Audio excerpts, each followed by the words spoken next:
paciencia.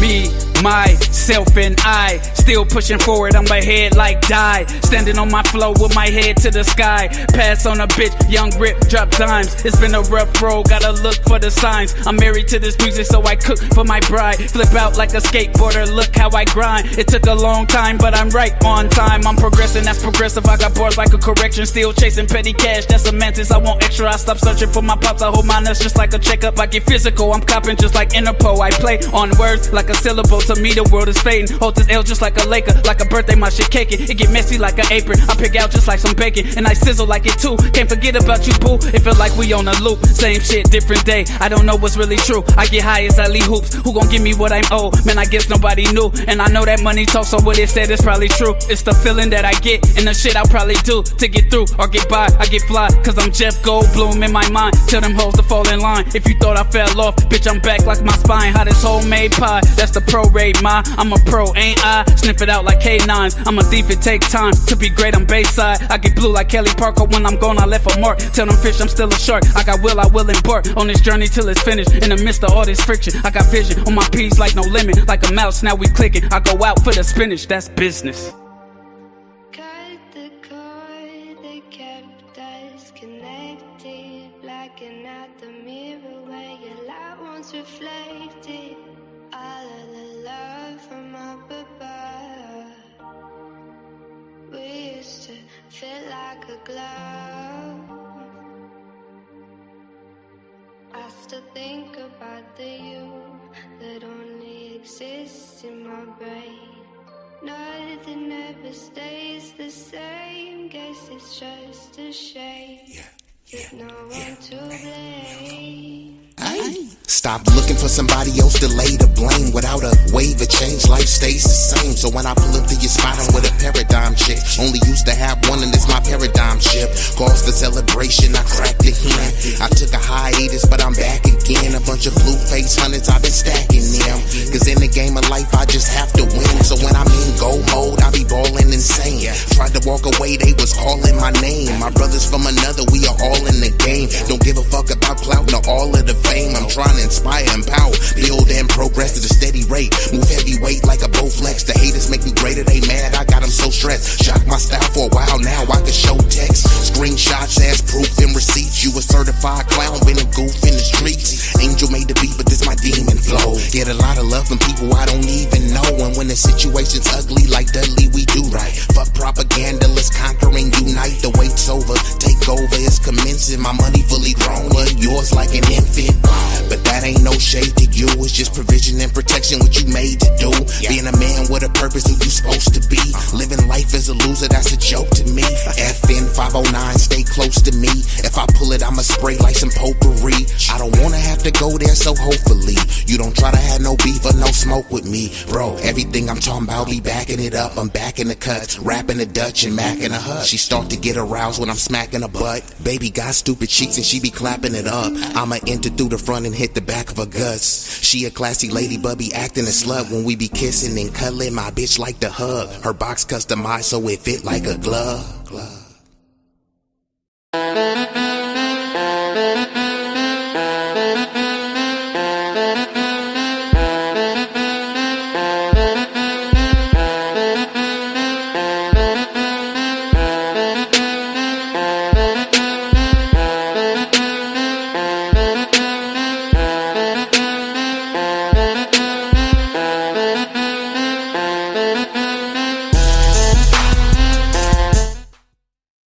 Turn your radios up.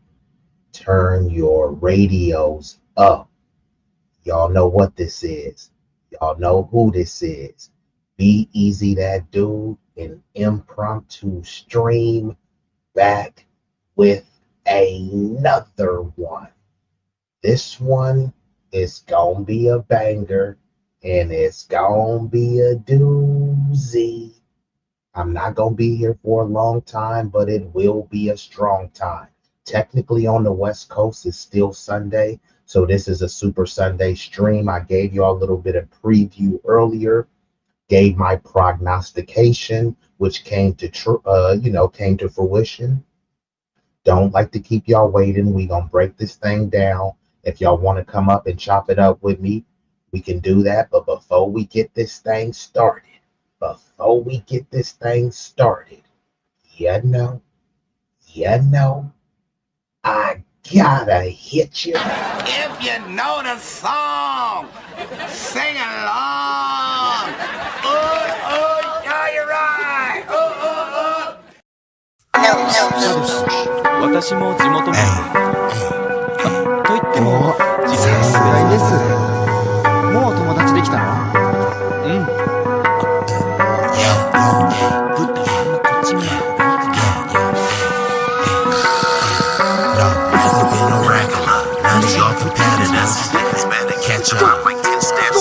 Look, this promethazine got me leaning like a cholo in the club. I'm 20 deep.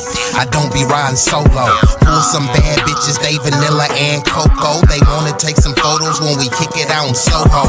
Chicks are showing tits and popping pussy for my promo. Told them like juvenile, baby, move it for me slow mo. Then I'm right back to the block, cause I keep getting moto. I be flipping, not shrinking. I don't give a fuck about no ho. This nigga name ain't D-Lo, but pimpin' these bitches and stacking this ring forever be my stilo. This is B-Eazy Dat Dude in the trap making pass smooth. If I ever go broke, then I'm about to pull a jack move. Since a nigga healthy, I don't even gotta worry. With my bitch from Fiji, eating tandoori and chicken curry. That ism is really in me. My pimp game international. I design my own clothes, so I be always looking fashionable. Here's a couple facts about me that y'all didn't know. Some of y'all be getting bread, but I be getting bigger, dawg. I got bigger guns and a whole lot of better. And we are activated. Did y'all see the Super Bowl? Who were your predictions? I called it. Did I call it or did I call it? Y'all see the score on here, 29-13. And even putting it this way, it was a lot more dominant than it appears on the score. So let's just give a quick overview before I get into the stream. And let me know if y'all have any issues hearing me. I am working on my audio, but just let me know if you guys have any issues hearing me clearly. But here it was, the big one. Super Bowl 60 in Santa Clara. Seattle put on a dominant performance, especially on defense. The offense, they left a lot on the table, but they still performed at a high level when it mattered. They shut New England out the first three quarters. They had a goose egg, so the defense was suffocating. Now, this defense is not quite on the Legion of Boom level. I wouldn't say that, but they are pretty darn close. So for them to say, hey, look, we don't even want to compare ourselves to the Legion of Boom, so call us the dark side. So this defense is called the dark side. And the dark side was hitting Drake May from the front side, the back side, the blind side. The dark side, they had Drake May tap dancing like the late, great Gregory Hines. They limited explosive plays. They forced mistakes. They recorded a Super Bowl record 7 sacks. They constantly were collapsing the pocket, and they were only rushing 4 many of the time. So that shows how dominant they were on both levels. Rushing 4 means that they were just bullying the Patriots offensive line. And on the back end, their secondary was doing what they needed to do. Now, Sam Darnold, he delivered. Darnold is a journeyman, right? He kind of bounced all around the league, and he found a home in Seattle. He had an efficient game. He looked rather pedestrian at times, but he threw for 202 yards, a touchdown. He avoided costly mistakes. He did miss some big throws that could have been touchdowns. So this lead could have been much more exponential, and the dominant fashion could have been even more dominant. But we got to give a shout out to the MVP, Kenneth Walker the third. He set the tone. The running back running like a man possessed out there. 125 yards rushing.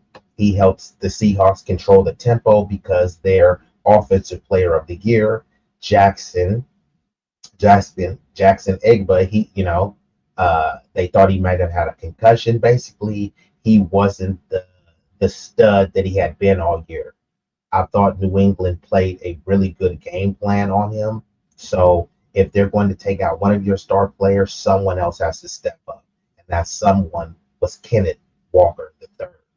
The Patriots had some costly mistakes. Their offense struggled the whole game. Drake May threw up 2 interceptions. Really could have been more than that because he threw up a couple more where it's like he threw up almost like a chalupa, like, hey, here, I guess he was trying to show love to Bad Bunny because some of those interceptions were like a chalupa. You get a chalupa. You get a chalupa. And he included a pick 6 to the hizzy. So the Patriots committed 3 total turnovers. Drake May. On paper, it looked like Drake May had the better season. And I took a poll earlier and I asked, who is the better quarterback, Sam Darnold or Drake May? Some people thought Drake May because he's the future, the up-and-coming quarterback. And others said Sam Darnold is the guy right now. He was a stud in USC. He was a bust at the Jets. He resurrected his career in Minnesota. Then he stunk it up. Then he came to Seattle when everyone had written him off. And he performed superbly. So Super Bowl 60, it wasn't just a win. It was a statement. Seattle's defense, they stole the show. Their offense, they stayed efficient enough just for the Seahawks to claim their second Lombardi trophy with authority. And like I said on my earlier stream, they really should have 3 because they chose not to give the ball to beast mode. They only have 2. And mind you, give a shout out to the Seattle coach. They got rid of Pete Carroll. They gave him the boot. And 2 years later, they're not only in the Super Bowl, but they've won the Super Bowl. So what do y'all think? And I'm going to go ahead and drop the link because I said I won't be here for a long time, but I will be here for a strong time. And what do you guys think about the halftime show? I personally didn't watch the halftime show. Not because I was protesting or anything like that. I just had some other things to do. I did watch the game, but I did want to give a shout out to none other than John Sinatra, aka Johnson Different, my New York family. Where Brooklyn at? Where Brooklyn at? Roger Meadows, Sha-Ra King, and of course, Tay Baby, and building. So yeah. So let's go through this right now. I did drop the link. Obviously, if I don't recognize you, you might get the boot. But if anybody else want to come and chop it, and I won't be here for a long time, but it will be a strong time. So I'm going to just talk about the game for a little bit. And if no one comes up, then I will transition into a different topic. And then, I'll get ready to shut her down. But I did just want to chop it up with the people. I promised I would come back and do a double header after I did my earlier stream, and here I am. I gave many of the relevant stats, but let's see. Let's look at some of this other stuff. So here you guys can see the game odds. I don't know if anyone betted on the game. Hopefully y'all didn't lose too much money. So let's see what else we have here. So it started out 33-yard field goal by Jason Myers. And this is a recap for the people who didn't see the game. Then another 39-yard field goal by Jason Myers. The Patriots defense was playing pretty stout considering that Drake May was stinking up the joint. Another one, Jason Myers, 41-yard field goal. Arguably, they could have gave the MVP to the kicker. That's how good he was. Again, the kicker again. 41-yard field goal. So that makes it 12-0 New England. And this is in the third quarter with 9:12 left to go. So in the third quarter, they still had a goose egg. The fourth quarter, which made it 19-0, Sam Darnold, he threw a beautiful pass to A.J. Barner. It was just a kind of busted coverage. I don't know what the Pats was doing. So this makes it 19-0. They looked dead in the water. Drake May was looking like a deer in headlights. He was tap dancing. He fumbled the ball. He had already threw 2 picks. So, yeah. But then he dropped a dime to Mac Hollins, a 35-yard pass. And right before he dropped that 35-yard pass, he threw a ball, and it was like 4 people there, and he dropped it right in the breadbasket. So Drake May does have some arm talent. It's just he has to work on his accuracy. He left a lot on the table. He left somebody else that was wide open. That would have been a touchdown or at least a 50-yard plus game. So if there was someone to blame, it would have to be Drake May. Now, collectively, I thought that the New England could have had a better game plan.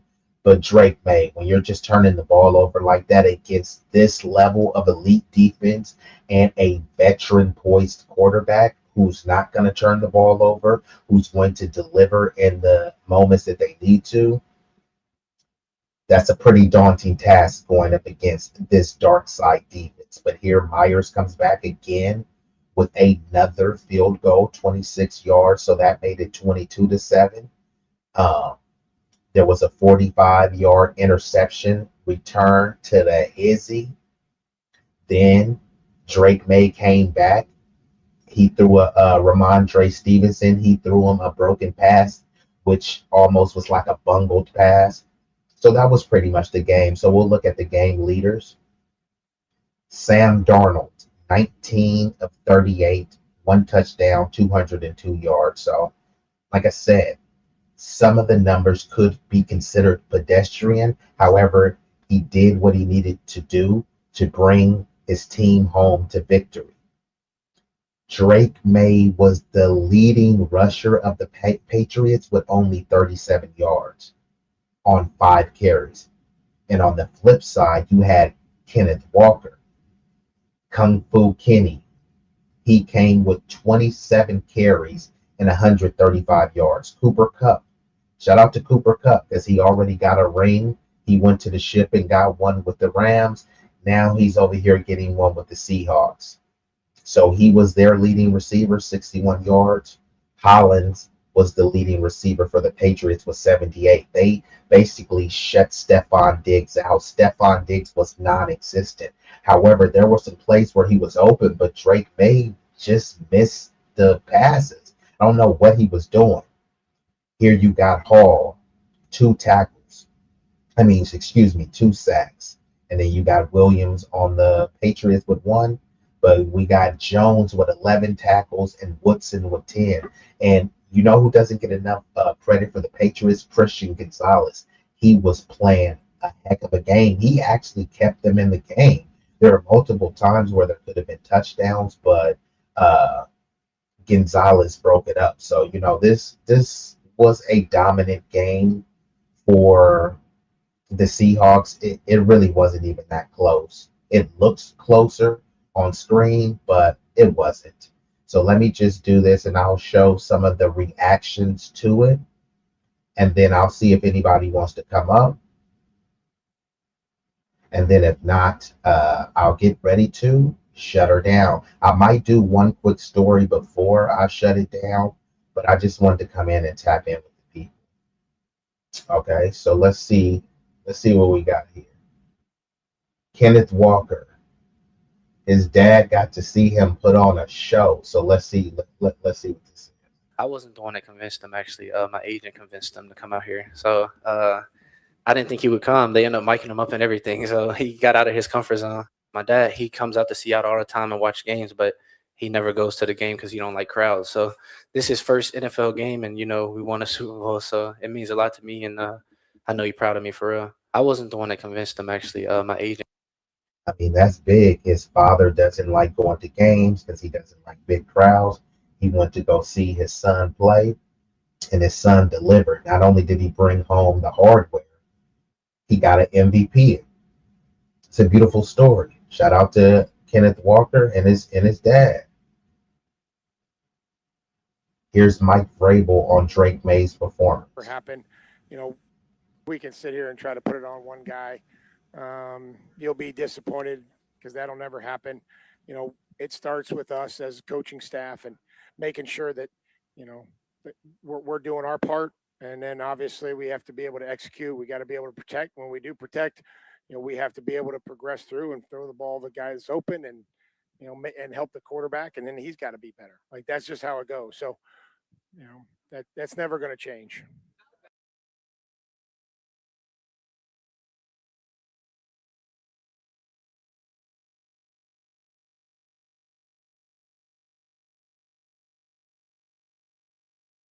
Respect on it, you heard me? Sierra Leone, Salon.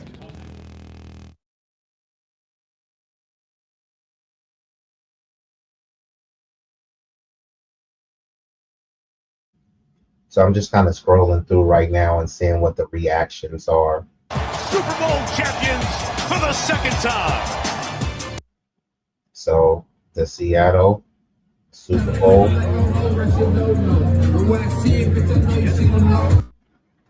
Definitely got to mute that because they'll hit me with a strike. Kenneth Walker, world champs. So yeah, I mean, they played a heck of a game. Won the Super Bowl years ago. Absolutely. For sure. Over a decade ago, the Seattle Seahawks won a championship. They had a young quarterback in Russell Wilson. You had the Legion of Boom. All of those people are gone. Yeah. And so John Snyder had to see a vision of who can be my next coach. 2 defensive coaches have now won a Super Bowl in Seattle. Who's going to be my quarterback? How do I build this team around my core of players?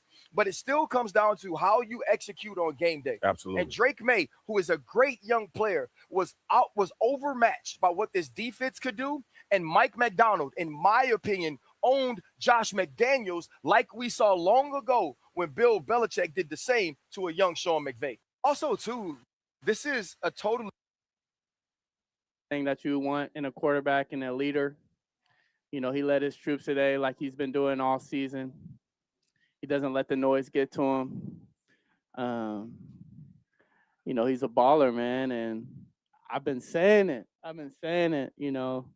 The media, they got their own, they want to talk about some, but he's a world champ, and that's something you can't take from him, and that's something that's cemented in history. Sam Darnold, he's a beast. He's everything that you want in a quarterback and a leader. He led his troops today like he's been doing all season.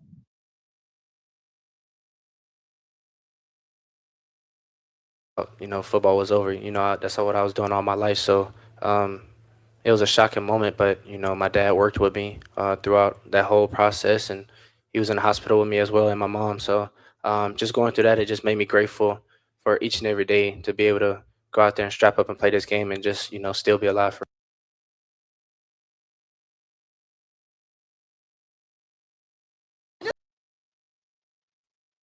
So shout out to the dark side. So I'm going to play one quick video. We're going to see what they got to say over on Nightcap. And then I'll transition into a quick story. I'm going to see if I could probably change the thumbnail and the title just so it doesn't seem misleading. And then I'll get ready to shut her down. So I just want to tap in about the Super Bowl. I'll do a quick story, and then, we'll be out of here. I dropped the link. Nobody came up. So, hey, salute to y'all. Appreciate y'all. Hit that subscribe button to join the fastest growing community on YouTube. Remember, Nightcap doesn't happen without you. So please subscribe or you're going to make Ocho cry. Ocho, the Seattle Seahawks beat the Patriots by the score of 29-13. Seattle defense dominated this ball game. They sacked Drake May 6 times, picked him off twice, and forced a fumble. And yeah, I don't know if you know this, Ocho, but if you cannot run the ball against Seattle, you can't beat them because they're going to play quarters coverage. They'll keep the safeties back, and then just hawk you with your front seven. And Mike McDonald saw something early. If you notice, he brought a lot of slot pressure with a spoon. Yes. Him and Warren. Yes. They brought that pressure, and Drake May, it got to him because when he wasn't expecting pressure, they brought it. When he was expecting pressure, they backed up out of it. And what it caused him to do is make some errant throws when he had guys open. This game should have been over a long time ago. Sam Darnold did not play his best ball. He left some plays on the field, Ocho. On the third down, he missed Cooper Kupp. Jackson Smith and Jigba should have walked in the end zone at that post. He was late. Yeah. He threw it on his back here. Great jump by Gonzalez. The ball was late. No, if he throws that like he's supposed to, that's a walk-in touchdown.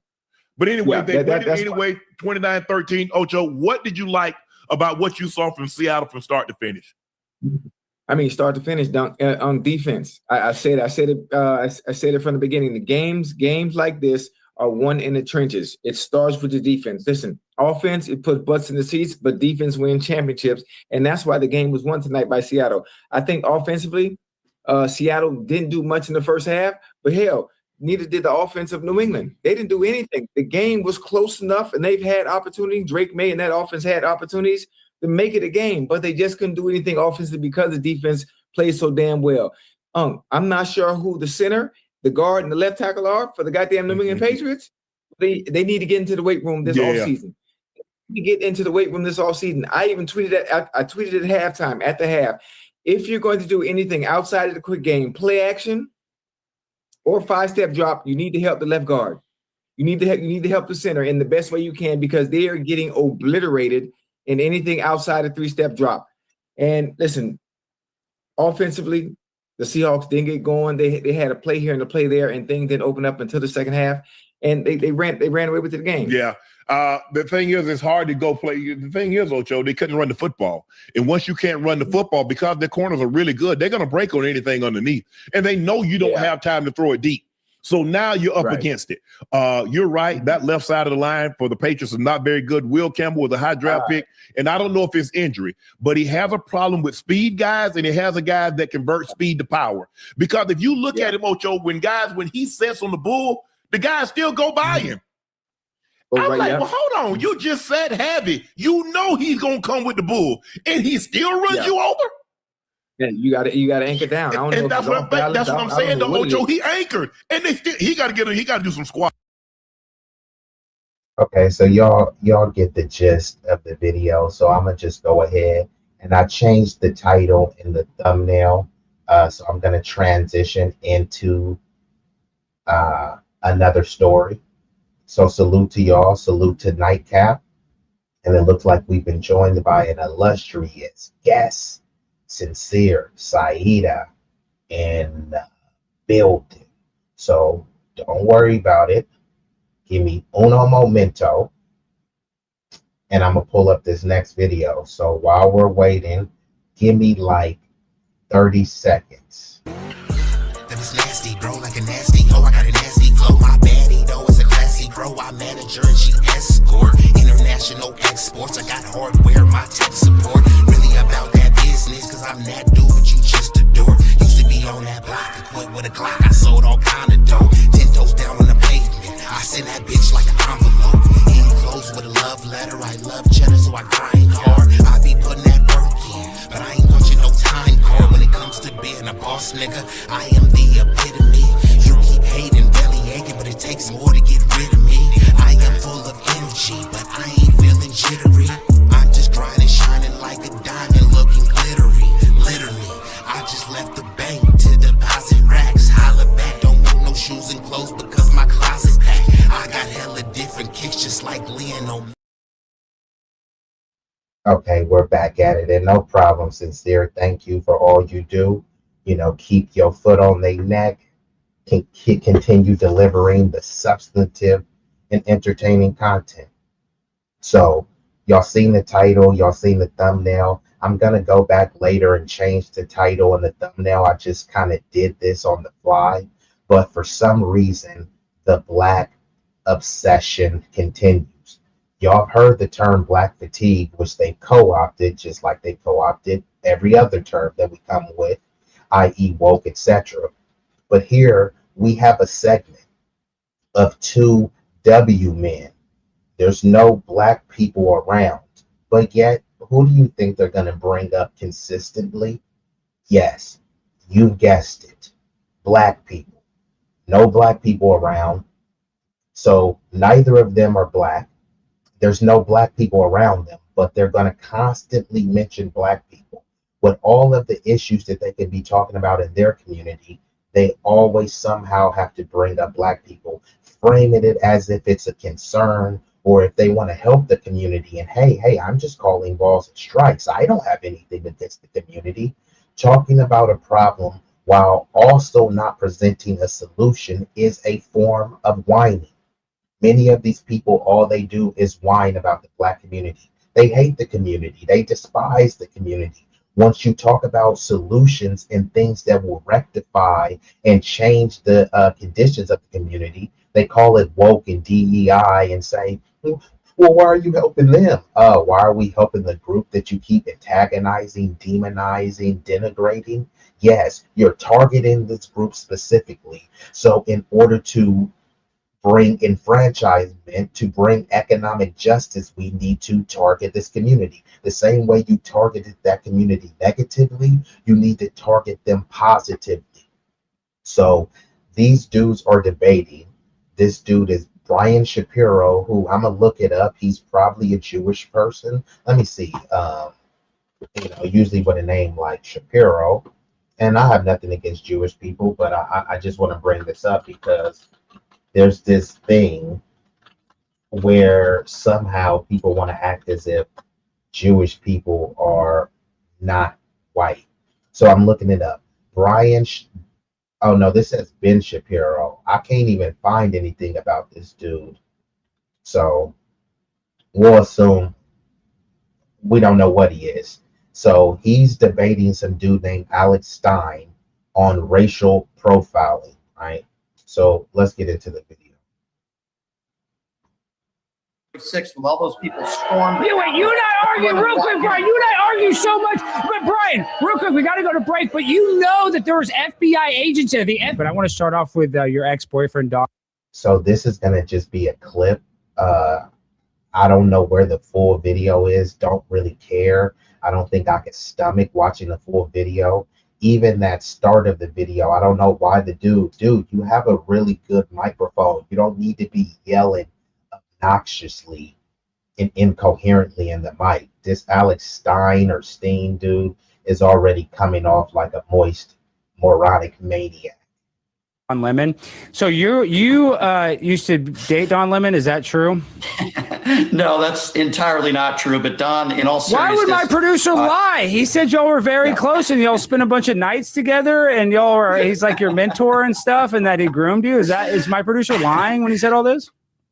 Definitely not true, but I will say in seriousness, he's helped me with my career. He's a good dude. He's been a really good friend of mine. And what has happened to him over the course of the last several days or so will only help him and make him stronger. Donald Trump has helped Don Lemon's career. Hey, you know what? Actually, I think that is a good point. The more you try to cancel somebody, I think it has a reverse effect where it actually makes you, more popular. But tell me this. So before we really, I know you're not going to trash your friend Don Lemon, but he says white supremacy is one of our biggest problems in America, yet he's married to a white guy. Doesn't that seem a little bit hypocritical? Yeah. No, because he's not saying. So here are the kind of pathetic questions. First of all, why is he asking him about Don Lemon? The Epstein files are running rampant. Trump is over here smoozing up with dictators in other countries, getting bought out with private planes. Why the hell are they talking about Don Lemon? I get he's asking him that because Don Lemon is a friend of his, but what does this have to do with anything? So these people will spend hours talking about Don Lemon, and then he's saying it's hypocritical because Don Lemon talks about white supremacy. So why is he married to a white man? And these people are supposed to be the high IQs, and they somehow just can't figure this out. When you're talking about white supremacy, you're talking about a system. right? Not every white person is a white supremacist. However, we're all under the system of white supremacy. And as much as people try to deny it, that helps the system maintain, its core elements and remain pervasive and, allowed to permeate throughout society. They laugh and act like it's a joke, but people don't like the term white supremacy, but the white supremacists came up with the term white supremacy. So whether it's the term white dominance, white supremacy, it doesn't really matter. However, whatever euphemism you come up with, it means the same thing. This is what they said. And it doesn't mean that, hey, because you say white supremacists, because people say, ain't no white person supreme over me. But it's like, no, it's not even about that. What it means is that a supreme system has been set up where it demonizes you based on your skin tone and race. And as much as people try to pretend that it doesn't exist, it does exist. That's why, people try to do things to rectify the white supremacy, whether it be affirmative action, DEI, redlining, etc. However, white supremacists still control all of those systems, whether it be DEI, affirmative action. If they couldn't control it, then they wouldn't be able to just at the snap of a finger or with the stroke of a pen eliminate it, because it's their system. They may allow you some level of perceived autonomy that they can stop at any time. You can own a house and then somehow somebody from the HOA could say, oh, because you didn't water your lawn enough, so now we want to take your house. You know what I mean? And the white people who try to pretend that white supremacy doesn't exist or white privilege doesn't exist, and then they turn around and say this is a white Christian nation. If it's a white Christian nation, then that means that the nation favors white people and they favor Christians. That's a privilege. Do you not know what the definition of privilege is? So the whole thing of pretending that white supremacy doesn't exist, white people who are white supremacists say that it exists. So who are you to try to say that it doesn't exist? Just because you want, you want your ego to feel better that, hey, they're not supreme over me. Yeah, they're in a supreme position over you. They have more wealth than you. They have more firepower than you. They're more ruthless than you. That's in a supreme position based on that supreme system. The system is not supreme simply by virtue and, inheritance, right? Is ruled with an iron fist. Might make rights. You may be morally just. You may have a better constitution. You may have a better system that works. But if you're not able to implement that system because you're not ruthless enough, then no one will ever know about that system, right? You can have the best playbook, the most greatest innovations. But if you're not able to protect that, somebody with a bigger gun and more massive firepower will take it, and that will become law. And some people will say, hey, that's just how it is. Others will rebel against it. But most people just kind of accept the status quo. As long as their position is somewhat better in, the maintained social order, then many people are okay with that. They don't care if Elon Musk becomes a trillionaire as long as they're above the blacks. So let's get back into it. Hey, you know what? Actually, I think that is a good point. The more you try to cancel somebody, I think it has a reverse effect where it actually makes you, more popular. But tell me this. So before we really, I know you're not going to trash your friend Don Lemon, but he says white supremacy is one of our biggest problems in America, yet he's married to a white guy. Doesn't that seem a little bit hypocritical? Yeah. No, because he's not saying every white person is a white supremacist, Alex. Of course, white supremacy is a problem in America. And anybody who says it's not, you're just like Tucker Carlson. There's racist people in all crayons in the color crayon box, for lack of a better term. And Don was saying, yeah, white supremacy is a problem. Islamophobia is a problem. Homophobia is a problem. Anti-Semitism is a problem. There's a lot of problems in this country. Obviously, he's not saying his husband is a white supremacist. I don't think he'd marry somebody like that. But yeah, saying that white supremacy is an issue in America is completely correct. I don't know about you, Alex. I don't know what it's like to be pulled over because of the color of my skin. I don't know what it's like to be followed in an electronics store because of the color of my skin. I've never been judged by somebody looking at me. So I believe Don Lemon, and the difference between me and a lot of people on the right that say systemic racism doesn't exist is they don't listen to black people. They don't understand that life is different through somebody else's lens other than your own. Well, listen, we already agree on something. I believe systemic racism does exist. In the 60s, it was towards black people, but now we have systemic racism. I can't even say it. Systemic racism towards white people, because why do I have to have a higher? So here we go again. First, they said systemic racism didn't exist. It was a hoax. Then they're saying, oh, yeah, we did have it. It was in the 60s.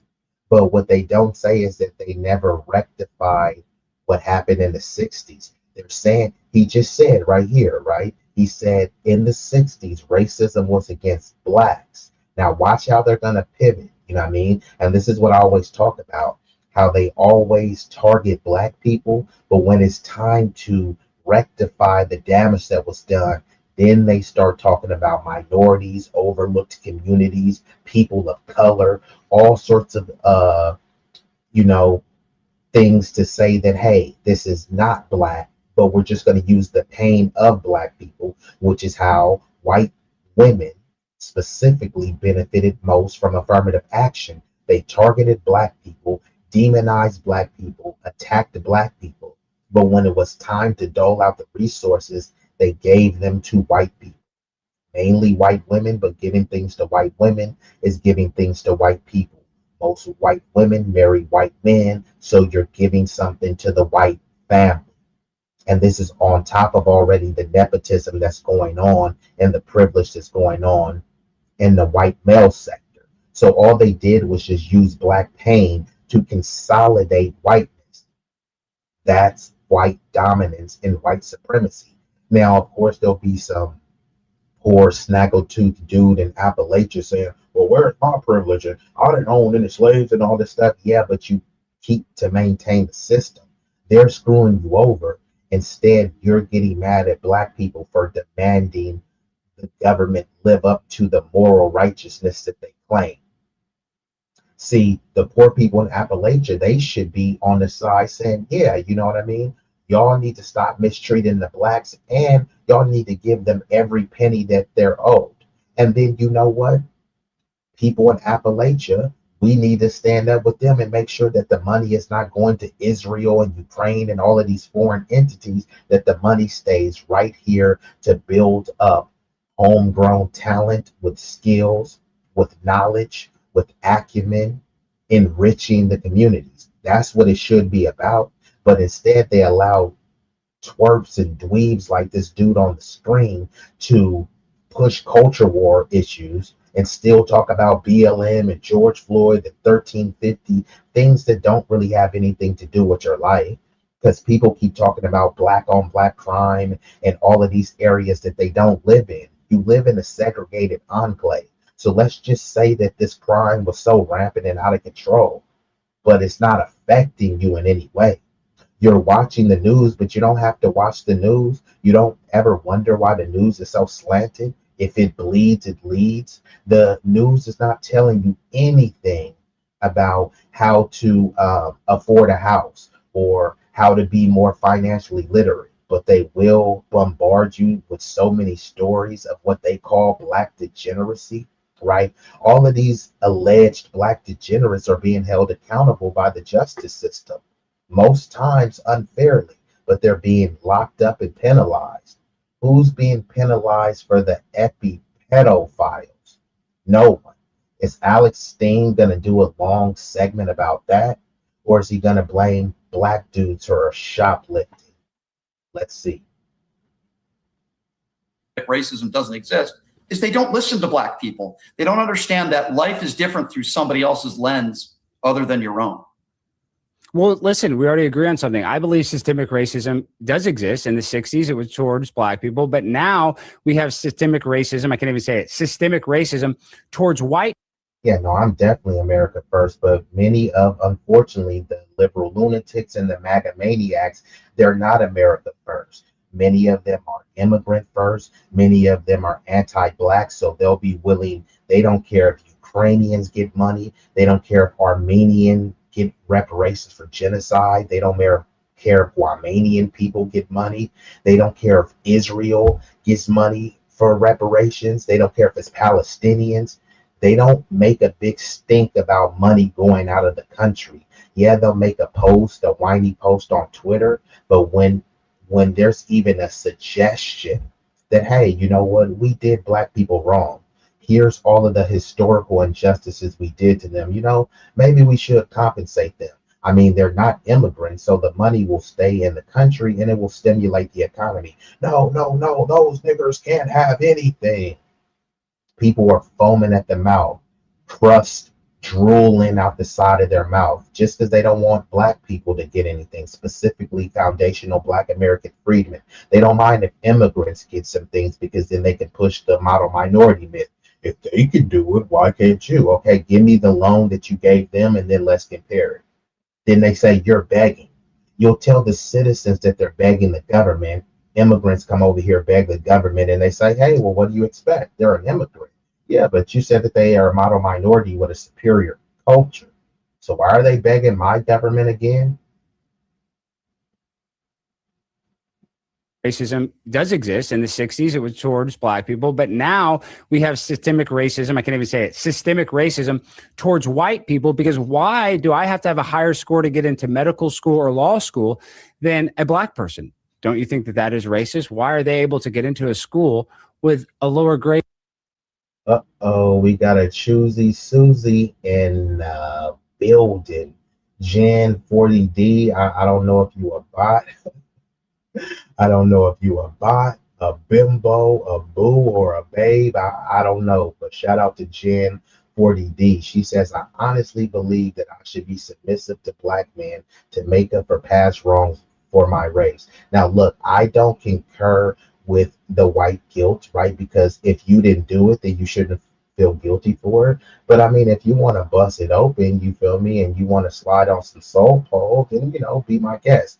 Just what you throw in that thing and, you know, you getting piped from the bike, that ain't reparations, you know. Now, people will gladly slide in the box, especially if it's ooey gooey, wet and slippery, but that ain't no reparations. But yeah, shout out to Jen 40D. Go bust it open on some soul pole. Than me. Why is the bar lowered for them? How is that not a direct attack on me because of my race? Well, first of all, that's never happened to me, number one. Number two, if you're talking about affirmative action, I think most people would agree minorities in this country as a whole in the past have not had maybe the same opportunities. So why did you hear what he said? They're talking about black people, and then he immediately pivots to minorities. What the hell are you talking about? And see, this dude is supposed to be, you know, a yo, he's down with the brothers and stuff, but let's see what he has to say. But they're always talking about affirmative action, but they never bring up the stats. So I'm gonna let him say his soliloquy, and I'll pull up what most people pretend as if they don't know. Because they knew that they targeted black people negatively, but then when you try to, you know, do something to say, hey, this was wrong, we need to take direct affirmative action to right this wrong, then man, that's reverse racism. How? No one is getting lynched. There's no line of black people standing trying to block white kids from going into a school so much that you have to call the National Guard. That's not happening. But you know, here is Brian Shapiro, who's supposed to be, you know, one of the yo, like this dude you would consider an ally, but this dude shows that we have no allies. He's not standing up for black people. He's standing up for Don Lemon, a black gay dude who gave him an opportunity. Now, this dude jokes with him and said, hey, is Don Lemon your boyfriend? I don't know. That's some kind of wild sex play. So we don't joke like that, really, you know, but let's just get into the video. I don't know. Maybe him and Don Lemon do have a little something going on, which I don't care, but I just don't want people to mistake that this dude is not standing up for black people. He's standing up for his black friend, Don Lemon. On me because of my race. Well, first of all, that's never happened to me, number one. Number two, if you're talking about affirmative action, different through somebody else's lens other than your own. Well, listen, we already agree on something. I believe systemic racism does exist. In the 60s, it was towards black people, but now we have systemic racism. I can't even say it. Systemic racism towards white people, because why do I have to have a higher score to get into medical school or law school than a black person? Don't you think that that is racist? Why are they able to get into a school with a lower grade than me? Why is the bar lowered for them? How is that not a direct attack on me because of my race? Well, first of all, that's never happened to me, number one. Number two, if you're talking about affirmative. And shout out to Jen 40D. She said she liked and sub. And Ricky Williams is like, he already got the Snow Bunny cooch. See, it is a lot of crazy dudes that they are like, they worship whiteness. So when Martin Luther King said, we coming to get our check, it was a lot of niggas out there saying, we don't need no check. You know, they just wanted some cooch from Karen. You know what I mean? They just wanted to sniff, like Sincere said, they just wanted to suck the farts out of Karen butt. And they said, that's reparations enough. You know what I mean? Just for them to be able to fondle some milk of magnesia. They was like, forget a check. They just wanted to be face deep in Becky's cooch. Nah, that ain't no reparations. If you want to be face deep, cool. Get the check first, though. Action, I think most people would agree, minorities in this country as a whole in the past have not had maybe the same opportunities as somebody like me or somebody like you. There is something in this country called white privilege. Now, I don't necessarily. Here we go again, another low IQ bigoted comment. Bro, we don't even report gang statistics because it makes blacks look too bad. This is idiotic, right? So some people will say, look, man, there's a lot of gang statistics, but look, we hate the blacks. We don't like those niggers, but don't post the stats. That'll make them look too bad, even though their sole purpose is to make us look bad. That's how they get funding, by making us look bad. So by making us look worse, they would get even more funding, more robot dogs and militarized weaponry. And this is crazy though, because people always talk about gang statistics. Dude, clearly you're not black.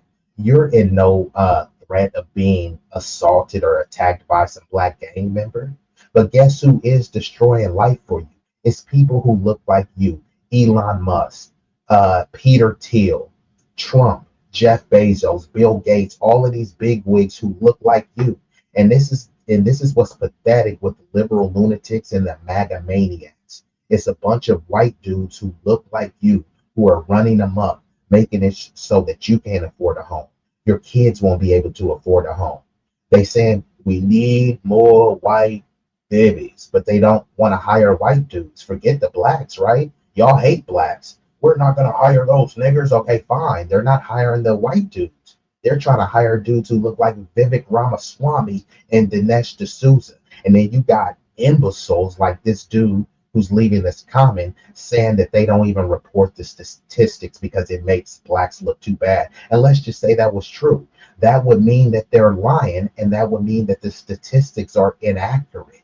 And that would mean that they can't be trusted. If blacks really look bad, why don't you report all the crimes? If you're saying that you're omitting crimes, that means that you're lying. So what are you really saying? That these systems are lying and untrustworthy? Isn't that what black people have been saying the whole time? So it sounds like you agree with this. It's just you're too low IQ to understand that. Really agree with someone having the same grades or somebody having better grades or more extracurriculars, not getting into a college and picking somebody else who is black. I'm not necessarily a big fan of that, but I can understand it. There's a difference. So he's saying he's not a big fan of that, but that's not happening. It's not a bunch of highly qualified whites in there saying, look, you're highly qualified, but we're going to go with the black person that's unqualified. That's not what's happening. And GPA doesn't tell the whole story. So what happens is they'll say, well, I got a 4.0 and this black dude had a 3.8. So he got in because the color of his skin. And then you look at the stats, it's barely like 6%. I don't even think it's 5% of black people at Harvard, because this study is based off of Harvard. Notice that these people could get into any school, right? But then they fixate on these Ivy League schools, and then they get mad because they didn't get into Harvard. They don't talk about the legacy admissions, which are people getting in not based on merit. They're getting in because of their pappy or their grandpappy. That's not pulling yourself up by your bootstraps, and that's not meritocratic. That's nepotism. That's a handout, a goodie, and a giveaway. But instead of talking about legacy admissions, people are talking about Black people. And there's this mythical boogeyman that some white people can't get into college because some unqualified Black got in. So are you a victim or not? I thought victim politics was bad. I thought the oppression Olympics was bad. I can't get into a college because of an unqualified Black. But that's not what happened. And many of these colleges, they have a grading system. It's not just about all of the people with the highest grades. Many of you guys went to school with some Asians that had the highest IQ and the highest GPA. Does that mean that they would make a great leader? Does that mean that you want to party with them? Does that mean that they were funny or charismatic or had an affable personality? No, that just means that they were book smart and they could score good on a test. Just because people score good on a test doesn't mean that they're good people, that they're good with people or good with leading people, which is why there's a lot of Asians that should be even more represented in leadership, but there's certain qualities that stereotypically they don't have because they wanted to push the model minority myth where they're just docile, go along to get along and don't rock the boat. Yeah, that's fine if someone is looking for a minion, but if they're looking for someone to pop their collar and beat their chest, they're not going to look to an Asian person. And I get it. That's a stereotype, but who made the stereotype? Who's in control of the narrative of that stereotype? It's not George Floyd. I might not necessarily agree with it, but I certainly understand it. Yeah, I mean, listen, I want to help marginalized people too, but the reason why everybody's getting followed in an electronics store. So here we go again. The first dude, they're talking about Black people, and then he talking about, hey, yeah, I understand affirmative action. It tried to right the wrongs with minorities. Like, huh? You just were talking about Black people. And then here he is, they're railing against Black people, saying he can't get into college because of Black people. And then they pivot and talk about marginalized groups. So are you saying you can't get into college because of marginalized groups or because of Black people? I mean, which one is it? And before, let me just pull this up too. Of course, I got to hit y'all with some scholarship. They love to talk about affirmative action and DEI, but y'all know who benefited the most. I really don't need to click on these articles. Y'all could do your own research, but y'all see this. Who benefited most? Multiple sources. Y'all don't got to take my word for it, right? Many people don't believe me. You may think I'm a low IQ sub-Saharan. I get it, right? So how about US Today? White women benefit most from affirmative action. Another one. Studies show white women benefit more from DEI and affirmative action. Another thing. Affirmative action has helped white women more than anyone. Another one. White women benefited the most from DEI. Another one. Affirmative action benefits white women the most. Another one. What women have gained from affirmative action. And once you see it, you will see who gained the most. You guessed it, white women. I mean, you can go on and on. The high IQ should know this, right? This is your community. This is your culture. This is your history. This is American history, right? And these are just from 2023. Obviously, you can go back further, but y'all don't have to take my word for it. Do your own research. So when people try to say affirmative action was reverse racism, how was it reverse racism when it mainly benefited the dominant society? Most white women marry white women.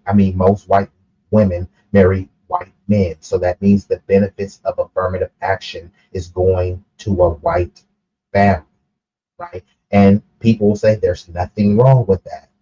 What's wrong with that is you're demonizing Black people and painting them as welfare queens and that they're receiving these undue or unjust benefits when it's your community who's actually sucking up and leeching all of the benefits, using someone else's pain and tribulations so that you can come up off of it. Is that really the moral and righteous thing to do? So now let's get back into the video. So that's been debunked. No one has to keep bringing this up. And this is your own community debunking that. So no one has to continuously pretend as if, affirmative action was a panacea for Black people. It wasn't.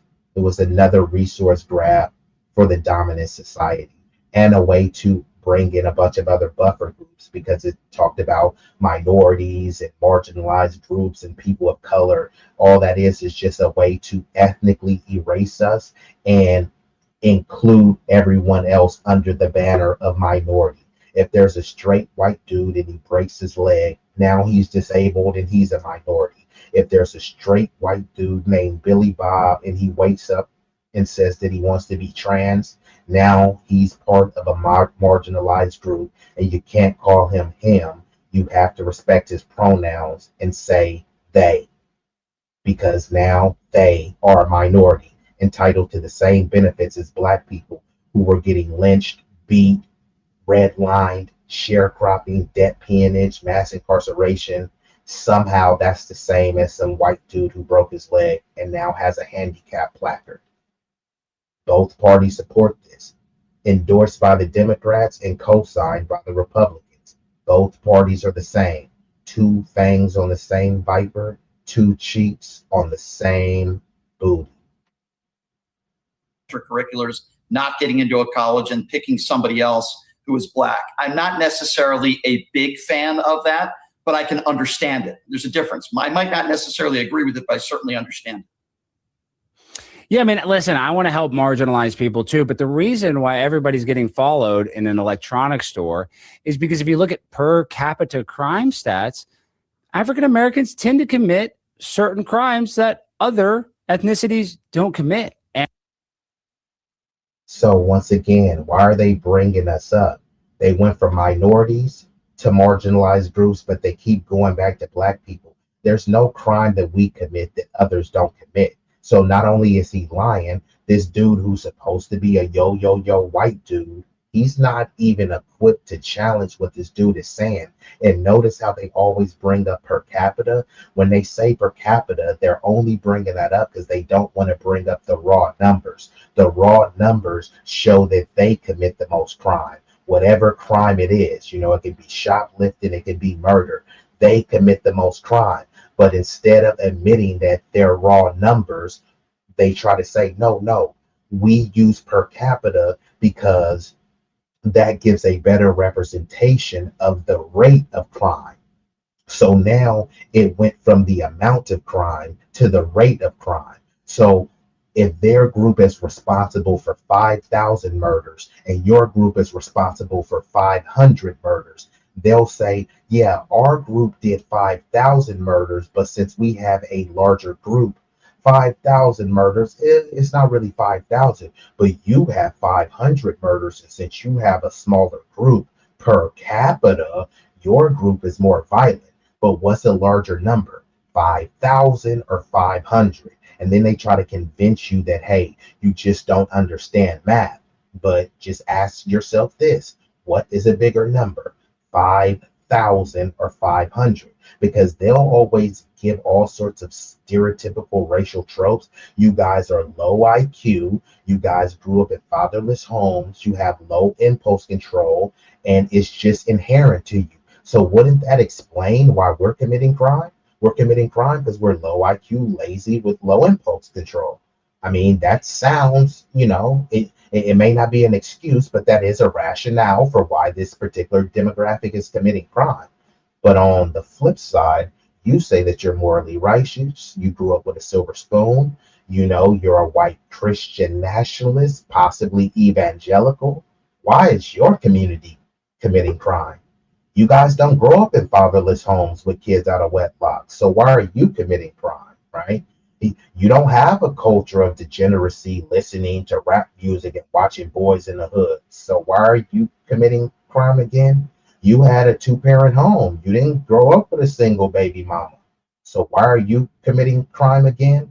So all of these people talking about per capita, all it is just a way to obfuscate and deflect from the rampant crime that they're doing. Raw numbers do matter. I get it. You want to use per capita because it favors your argument and narrative to shape it and say that, hey, look at the percentage and look at the rate of crime. No, look at the raw total numbers. That does matter. Like I said, one group is responsible for 5,000 murders, another group responsible for 500. They convince you that the group that's responsible for 500 is much more violent because they're a smaller group. And if you look at the rate, they are more prone to committing this violence. And you just don't understand per capita. No, what I don't understand is how your Lily W community is who's so sweet and angelic. Why are you guys committing any crime at all? Y'all have already demonized us, so we understand, right? It makes sense. It just doesn't make sense why your community is, so obnoxious and unruly in the streets. But why are they bringing us up anyways? They talked about marginalized groups, so why aren't they bringing up Latinos? Aren't they marginalized? They talked about minorities. Why aren't they bringing up Asians? Aren't they a minority? Oh, they're saying that none of these other groups commit crime. And here he is railing against certain crimes that he said no other group commits. So if we get locked up for murder, no one else commits murder. We get locked up for car theft, no one else steals cars. You get locked up for prostitution, no one else does that. Any crime, all racial groups do that because crime has no color. But is Brian Shapiro going to push back on any of this stuff? No, because he's not here to stand up for black people. He doesn't give a damn about black people, but he does care about his, his buddy, Don Lemon. Reason why everybody's getting followed in an electronics store is because if you look at per capita crime stats. Another lie. Everyone is not getting followed in a store because this doesn't make sense. He's saying everyone is getting followed in the store because per capita crime stats with black people. So why would white people get followed if the crime stats overwhelmingly point to black people? Why would they follow white people if you said the crime stats overwhelmingly highlight black crime? This shit doesn't even make sense. And why is Brian Shapiro even talking to dudes like this? For clout, you know what I mean? What is going to come of this stuff? This dude is not going to suddenly start liking black people or stop demonizing marginalized groups. So people like Brian Shapiro, he's complicit. If you're going to go on these type of shows, you need to destroy the talking points. Instead, he's trying to be all sweet and cordial and just letting this dude lie when he already disrespected him, saying that Don Lemon was his boyfriend and pretty much his butt buddy. Have not had maybe the same opportunities as somebody like me or somebody like you. There is something in this country called white privilege. Now, I don't necessarily agree with someone having the same grades or somebody having better grades or more extracurriculars, not getting into a college and picking somebody else who is black. I'm not necessarily a big fan of that, but I can understand it. There's a difference. I might not necessarily agree with it, but I certainly understand it. Yeah, I mean, listen, I want to help marginalized people too, but the reason why everybody's getting followed in an electronics store is because if you... Well, actually, there is some privilege that is helping her, right? White, and this is kind of like a goofball comment right here. Like, white privilege doesn't mean that, hey, no white person ever gets punished or scolded or reprimanded or even unalived. What it means is that is less likely to happen to you because of your skin tone. If you can't understand this, I get it. Your IQ may not be above room temperature. And if that's the case, I don't want to beat up on the mentally handicapped. You look at per capita crime stats, African Americans tend to commit certain crimes that other ethnicities don't commit. And I mean, you can blame that on. Go ahead. No, I was just going to say that doesn't mean that gives you the right to racially profile somebody. That doesn't mean that. See, I disagree. You can just go up. Well, I disagree because actually law enforcement, and now you see it with ICE, racial profiling is one of their best tactics when it comes to arresting criminals. Like they will even tell you that in. So he said he's okay with racial profiling, but then he's also crying against systemic racism against white people. You see how low IQ and bigoted these people are? So he doesn't mind black people being racially profiled. He doesn't mind other people who don't look white being racially profiled by ICE because he thinks that ICE is doing the right thing. But then if people start racially profiling people that look like these dudes, a bunch of people in the Epstein files, they look like these two dudes. The people who are running the country into the ground look like these two dudes. When they look up the crimes that talk about what they call like zoophilia or bestiality, people allegedly having intercourse and penetrating animals, they look like these dudes, right? So when people are looking for crimes, maybe we should just start racially profiling all white people because, hey, you know what I mean? It was all white people in the Epstein file. Y'all heard what Epstein said. He didn't want any niggers around, right? So it was all white people. So shouldn't we be racially profiling white people right now? Because the Epstein and we're only racially profiling you guys because we have to protect the victims, right? I'm pro-life. I care about those babies who were violently and non-consensually assaulted in the Epstein file. So how about we just go around profiling people? Brad, Chad, Benjamin, Bartholomew. Yeah, let's racially profile since he's okay with it, right? I'm sure it will bear a lot of fruit. And even with the stop and frisk disproportionately targeted black people. But when they stopped white people, who was even a larger share of the population, but they stopped them much less than black people, but they found either paraphernalia, guns, weaponry on them. And I believe 80 to 90% of the instances. Look this up. They did a study on the stop and frisk. But yeah, let's get back into the video. Though. But like I said, Brian Shapiro, he's not equipped to challenge this dude because he doesn't really want to go hard at the white supremacists. He'll go hard at MAGA people, but he's not attacking white supremacy. He's attacking MAGA and Donald Trump. So he'll speak of white supremacy and he'll kind of speak tepidly around it as if it's bad, but he won't talk about dismantling it, and then he won't talk about rectifying what white supremacy has destroyed and disenfranchised. So, I mean, how much of an ally could he really be? Which I'm not saying he is, I'm just making the case that clearly he's not. Neither of these people are. Gives you the right to racially profile somebody. That doesn't necessarily agree with it, but I certainly understand it. Yeah, I mean, listen, I want to help marginalized people too, but the reason why everybody's getting followed in an electronics store is because if you look at per capita crime stats, African Americans tend to commit certain crimes that other ethnicities don't commit. And I mean, you can blame that on, go ahead. No, I was just going to say that doesn't mean that gives you the right to racially profile somebody. That doesn't mean that. See, I disagree. You can just go up. Well, I disagree because actually law enforcement, and now you see it with ICE. Here we go again. Smog Wolf with another low IQ, lunatic, and lying comment. And here it goes. How many times do we have to hear that? It's that Jews. And every time y'all say that it's the Jews, right.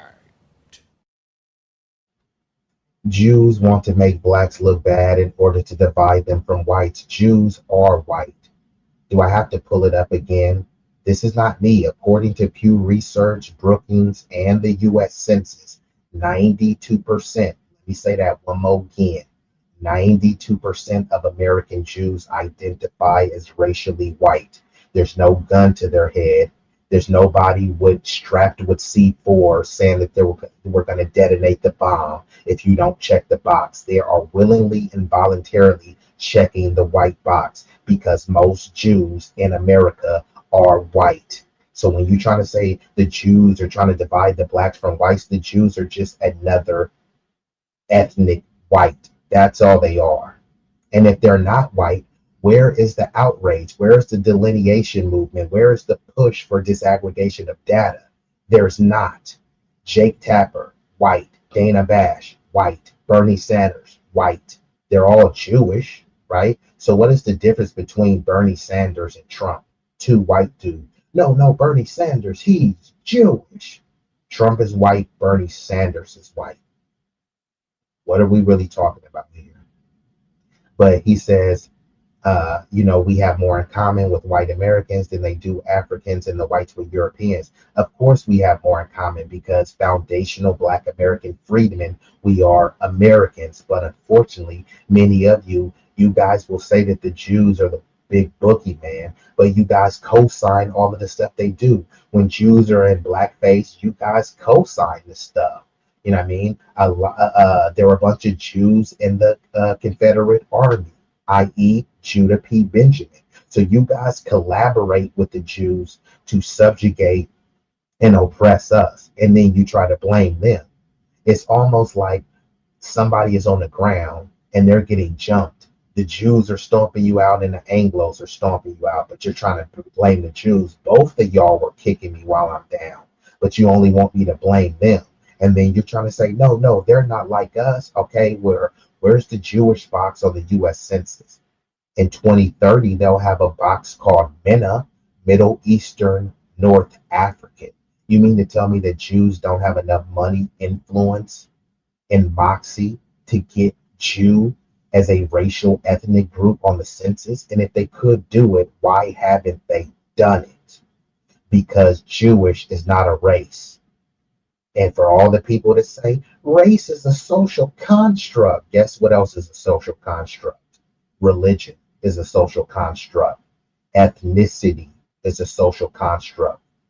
Creating a nation is a social construct, as well as race is a social construct. So we can't try to say that, hey, let me reject one social construct in favor of another social construct. So if we're talking about race, right, there is no race called Jewish. Now you can try to say, no, I'm talking ethnically, but show me the census. And I might have to pull it up if you keep going down, this line of logic and continuously lying. There's no box on there to check Jewish. So what box do most of them check? White. So why wouldn't I call them how they're legally, socially, and racially classified? Who am I to go against the will of the people? Racial is because if you look at per capita crime stats, African Americans tend to commit certain crimes that other ethnicities don't commit. And I mean, you can blame that on. Go ahead. No, I was just going to say that doesn't mean that gives you the right to racially profile somebody. That doesn't mean that. See, I disagree. You can just go up.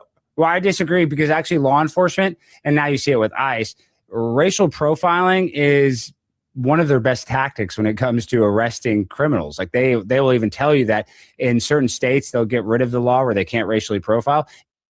And this is where the commentary gets extremely cowardly. And why is Brian Shapiro not going to bring this up? Because they were talking about marginalized groups, right? The Latino gangs are bigger, more organized, and more violent. Have you ever heard of a Crip necktie? A blood necktie? No, but you've heard of a Colombian necktie where they slit the throat and pull the tongue through. That seems extremely violent. There's no Black American Crips doing that. The Mexican cartel chopping off heads and hanging them on telephone poles. Find me one story of an American Crip or Blood doing that. So once again, Tren de Aragua, MS-13. These gangs are much more brutal, barbaric, and violent. They're all Hispanic Latino gangs. This is part of their culture, but nobody calls it a culture of degeneracy. No one is saying who raised these people. Are these gang members born out of wedlock? Did these gang members have both parents or a fatherless home? Why is no one talking about that? All of the Asian communities that have an illicit massage parlor, they say the Black community is low IQ and you guys have no wealth or resources. So that means that we don't own any illicit massage parlors, right? But there is a group that does. Why don't you guys ever talk about them? Doesn't that seem like a cultural thing for a particular demographics to continuously have gangs and be associated with human trafficking and illicit, sometimes pedo massage parlors? Whose culture is that? And who raised the people in there? And the arrests go down. Are you saying are you saying you're against the Fourth Amendment? Listen, I, of course I'm not against the Fourth Amendment, but if you see a guy,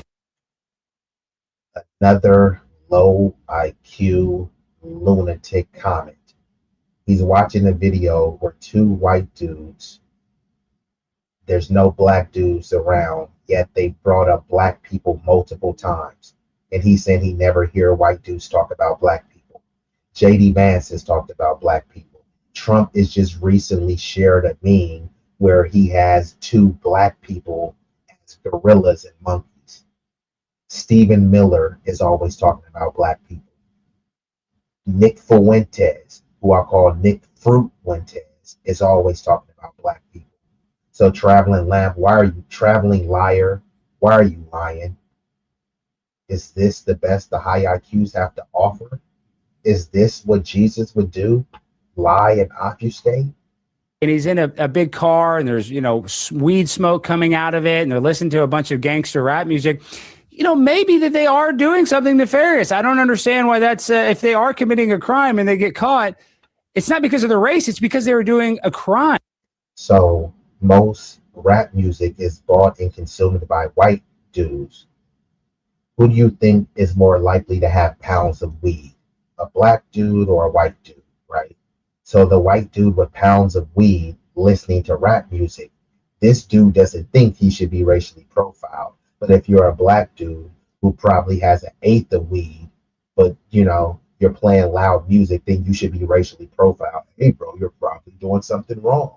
Yeah, just like the white dude is probably doing something wrong. Who do you think has more guns in this country? White dudes or black dudes? So white dudes have more guns, they have more pounds of weed, they have more money, but somehow the target is a poor black dude who was smoking an eighth of weed. We need to treat him as if he was Bin Laden. And if they weren't committing a crime, they wouldn't go to jail. Like, cops don't go arrest black people for just being black. They might get pulled over for being black, but they don't go to jail for being black. You see the difference? Yeah, but they might get pulled over for being black. Oh, no problem, dude. They just got pulled over because they're black. Yeah, that's racial profiling and systemic racism. He says systemic racism for blacks ended in the 60s, but then he just said that cops will pull someone over because they're black. You're supposed to pull someone over because you suspect that they're guilty. But he said they get pulled over because they're black. Yeah, they call that DWB, driving while black. So here he is. He's such a low IQ lunatic who thinks that he's high IQ. He's making the argument for systemic racism that he said didn't exist. How idiotic could you be? Is Brian Shapiro going to call this out? And Brian Shapiro is debating dudes like this all day, but he's debating someone else that looks like him, so he's only going to go so far. How is he protecting black people again? Oh, I forgot. He doesn't care about black people. Just his butt buddy Don Lemon. Of course, I'm not against the Fourth Amendment, but if you see a guy and he's in a big car and there's, weed smoke coming out of it and they're listening to a bunch of gangster rap music, maybe that they are doing something nefarious. I don't understand why that's, if they are committing a crime and they get caught, it's not because of the race, it's because they were doing a crime. If they weren't committing a crime, they wouldn't go to jail. Like, cops don't go arrest black people for just being black. They might get pulled over for being black, but they don't go to jail for being black. You see the difference? Yeah, but that's insane. That's like me saying, if I hear somebody listening to country music, does that mean they're in the Klan? If I listen to somebody listening to Kanye West, should I assume that they're a Nazi? No, of course not. That would be ridiculous. Just because somebody. Well, time out. Well, I have to cut you off. If you listen to Kanye West, everybody is considered an anti-Semite now, so you know that. I mean, that is perhaps. But look at those guys in that nightclub. Yeah, I get your point. But I'm just saying, I think racial profiling, when it comes to law enforcement, it's a tool that they use. And when they take away that tool, it does give criminals the opportunity to go commit crimes a little easier. But yeah, well, I disagree with you. I want everyone treated the same. I want everybody treated the same with the law, whether it's black people, white people. I don't care, MAGA, Democrat. Everybody should be treated on the same scale. And that's not what's happening in this country. And it's certainly not what's happening in Minneapolis. But going back to Don Lemon, who happens to be a black gay man, he didn't break any laws. He wasn't protesting. He didn't break the FACE Act. You had to have been protesting or disrupting. He didn't do any of that stuff. I just debated Benny Johnson on this on Pierce Morgan today. It's a joke. These charges are not going to hold up. It'd be tough to just even get him on a trespassing charge. Okay, let alone Brian, the other serious real charges. quick. I have to cut you off a little bit, though. These people were trying to have a church service, and he was part of a mob that ran in there and cut off the church service. Even the Westboro Baptist Church, which is disgusting. No, okay, real quick. But you know the Westboro Baptist Church, you've heard of them. They go and protest, and they say the most disgusting thing. They say our military veterans are going to go to hell. They don't even go and disrupt a church service. If I walked into a mosque and shut it down, I would go to jail. So I don't understand how you cannot see that he stopped it. Alex? But I'm saying he stopped them from having a church service. No, he didn't. This is where you're wrong, Alex. I am not defending the actual protesters. That is against the law. You're not allowed to protest on private property. You're certainly not allowed to protest in a religious sanctuary. Don Lemon was not doing that. You see it all on video. He was live the whole time. He wasn't protesting. He wasn't disrupting anybody. All the man simply did was take out his phone. He was talking. Wait, Brian, he was talking to the pastor. He was talking to the pastor while the pastor was trying to do the church. This clip right here, he's like, please leave. So whether it's an interview or not, he's still disrupting the service because he's holding a camera phone. I don't think that really negates the fact that he interrupted it. So you're saying that you can't interrupt. Okay, Brian. And which gangs are you talking about? Traveling land? Yeah, because many of those Latino gangs, many of them are funded by the state. And just like there were a lot of black gangs, because think about this, whether it be Medgar Evers was assassinated by a Klansman for trying to register black people to vote.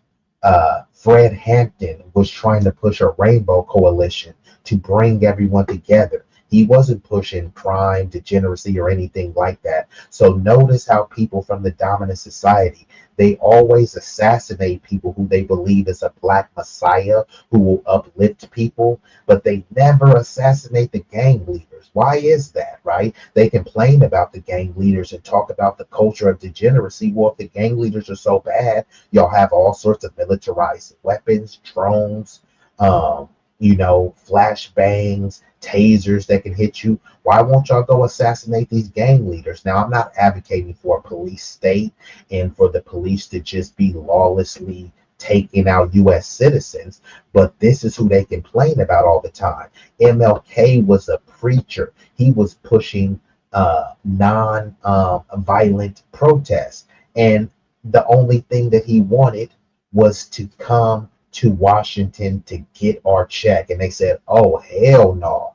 We don't want this dude that's this powerful and influential to influence black people to think that they owe that we owe them something. Yeah, we do owe them something, but instead of getting the masses behind that sentiment, we're just going to assassinate them. So instead of pushing out the figures who wanted to enfranchise the community, they'll uplift someone who wants to destroy the community and complain about the community being destroyed. If you don't want the community to look like how it is, why won't you uplift people that won't sell out the community? People that are willing to stay in the community and build the community up from ground up.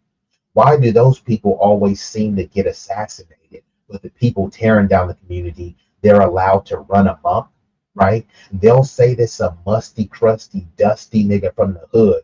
That's black culture.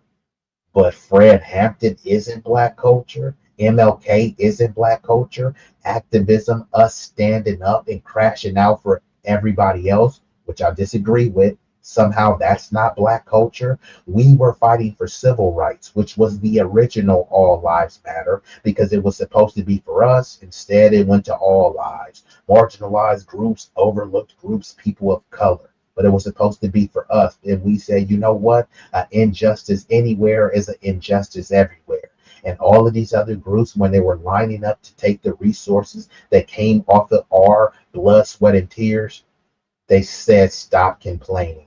Stop begging the government, while they had their hand out to the government for goodies, giveaways, and guarantees.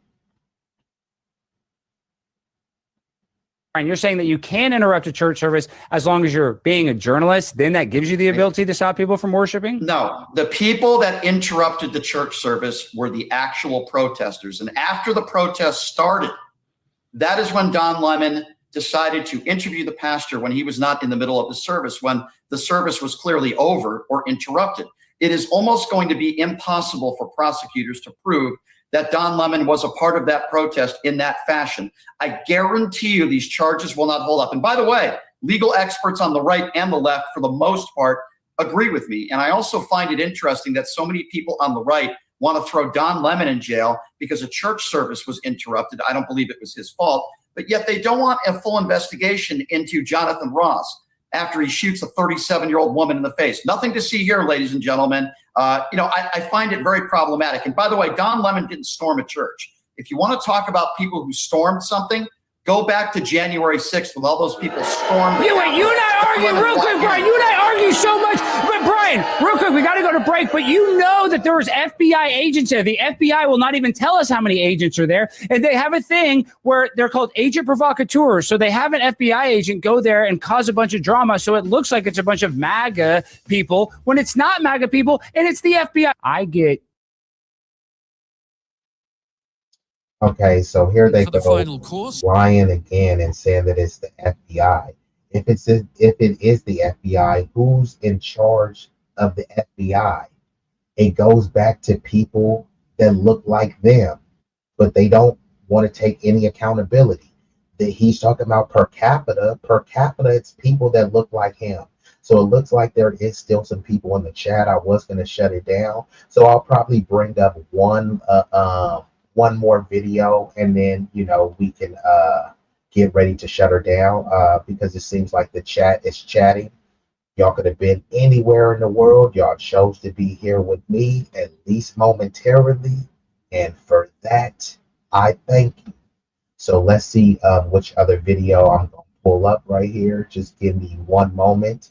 So there is I'll pull this video up here. There's still people that are up in arms about the meme that Trump shared, which I call it the monkey meme. So I'll pull up that video. I'll react to the CNN panel. And this is a reaction video from a channel called Couch Politics. If you want to watch the video uninterrupted, it's titled Republican Pundit Unleashes on Trump and Republicans Racism in Heated Panel. Now, Couch Politics, he does make good content only because he clips up the more meat and potatoes of the CNN so that they're easily digestible and that you can react to. However, he definitely is a Democrat shill. He never calls out the Democrats. It's always the Republican boogeyman. The Republicans are racist, and which I concur, but he never calls out the Democratic racism. So let's fast forward this a little bit and we can get into the video. These effing people deserve no mercy, no peace, no remorse, no effing daylight, only darkness. I'll do everything in my lifetime to assure that happens. Let's get into this segment and we'll talk about it. Because as anyone who watches regularly, you know that we often cover things out of the White House that are shocking, it might be offensive, it might be unprecedented, norm-breaking. Today is really just beyond. Overnight, the president's Truth Social feed shared a racist video. It shows former President Barack Obama and former First Lady Michelle Obama as apes. We are going to show you a screenshot. See it to believe it, but we want to give you the warning. It's racist, it's offensive, it's vile, but also let's not look away. So here it is. This is a video, this was a video that included this image, and it was shared. So Traveling says we're going to have to do something about MAGA once Trump is gone. We're not going to have a country if these people hold on to their positions. So when you say we're not going to have a country, what exactly do you mean by that? As if the country is just going to poof, vanish, disappear, or it's going to look like some sort of dystopian reality? Because right now we're in a crony capitalist system and they're trying to push it more back to a feudalist system. That's what the dominant society default system is a feudalistic system. So look up techno-feudalism. They're already trying to do this in the digital virtual realm, and now they're just trying to do it in polite society, push it back to feudal society, where it's ruled by kings, queens, nobles, lords, and the rest peasants. So that would be the rank and file, the proletariat. You know what I mean? So could you elaborate on what you mean by we won't have a country anymore? Shared on the social media feed of the sitting president of the United States. Now, the White House did take the video down. It took them about 12 hours. Sources tell CNN Republican lawmakers were calling President Trump this morning as the video received universal bipartisan condemnation. Tim Scott, who is the only Black Republican senator, tweeted this, quote, "Praying it was fake because it's the most racist thing I've seen out of this White House. The president should remove it," end quote. In explaining the removal, a senior administration official told CNN, quote, "A White House staffer erroneously made the post. It has been taken down," end quote. Get the F Okay, out so of they here. now say it was an error. If that's the case, why did the White House press secretary defend it just hours before? In a statement to CNN before the video was removed, Caroline Leavitt said this, quote, "This is from an internet meme video depicting President Trump as king of the jungle and Democrats as characters from The Lion King. Please stop the fake outrage and report on something today that actually matters to the American public." And I got bitched at in my own comments for calling that dirty bitch, Carolyn Leavitt, Miss Piggy. I don't ever want to hear you guys in my comments talking shit about that again. Look at who these people are. quote. Just remembering that this doesn't come out of nowhere. It doesn't come out of context. One of Donald Trump's first obsessions in national politics was to question then President Barack Obama's citizenship and use that to raise doubts about his patriotism. Would you like your own Shopify store built for you completely free? My brother Adrian and I were... I want him to show his birth certificate. There's something on that birth certificate that he doesn't like. People have birth certificates. He doesn't have a birth certificate. Now, he may have one, but there's something on that birth, maybe religion, maybe it says he's a Muslim. I don't know. And if he wasn't born in this country, which is a real possibility, I'm not saying it happened. I'm saying it's a real possibility. A lot of people do not think it was an authentic certificate. Many people do not think it was authentic. His mother was not in the hospital. There were many other things that came out. All right, let's get off the sidelines, heading to the arena. My panel's here, CNN legal analyst Elliot Williams, political reporter and author Molly Ball, former DNC Communications Director Mo Alithi, and former RNC Communications Director Doug High. Welcome to all of you. Elliot, you want to weigh in on this? Oh yeah, look, I'm just so glad that your opening here used the word racist and not a troubling video or an unfortunate video or a video with racial overtones. It's racist on its face. And anyone who's asked about it should be able to look you in the eye and say the president shared something racist. Thank God he took it down. Thank God Tim Scott had the good sense to not try to say, well, maybe someone else did it. Maybe it was whatever. And I just think there's such an impulse to... Tim Scott's response was pathetic. He said that this was probably the most racist thing that he's seen from the Trump administration and the president should remove it. So basically he's saying that he should take it down. Okay, and what happens when he takes it down? I gotta say, you know when they said, how they say, what would Jesus do? No, I say, what would Jews do? What would the Jews do if this was something about them? What would Asians do, right? Heads would roll. We would say, oh my God, you're putting Asian people at risk. What is worse? Trump saying the China virus and Kung flu, right? Or depicting black people as a known racist trope, as monkeys, right? There were a bunch of people that were telling people, hey man, if you don't like it here, go back to your country. That was considered a hate crime during COVID. They were saying Asian people were under attack. When you look at the COVID-19 hate crime bill, guess who was the leading group that were victimized by hate crimes? It was black people. Yet they passed the COVID-19 hate crime bill, framed it as some all lives matter bill, but they specifically denounced Asian hate in there 14 times. And that year that they passed it, black people were the leading victims of hate crimes. And guess who was the leading perpetrator of hate crimes against Asians? It was white people. Instead, they blamed the black people, largely from videos in New York where there were some people that had a thick accent, a janky hairline. So those people were melanated, but they weren't really black. They were a bunch of immigrants from who knows, the Caribbean, African, the Dominican Republic, but they just got framed, the Dominican Republic, they got framed as black people attacking Asians when it was mostly white people. Trump, who talked about the China virus, white.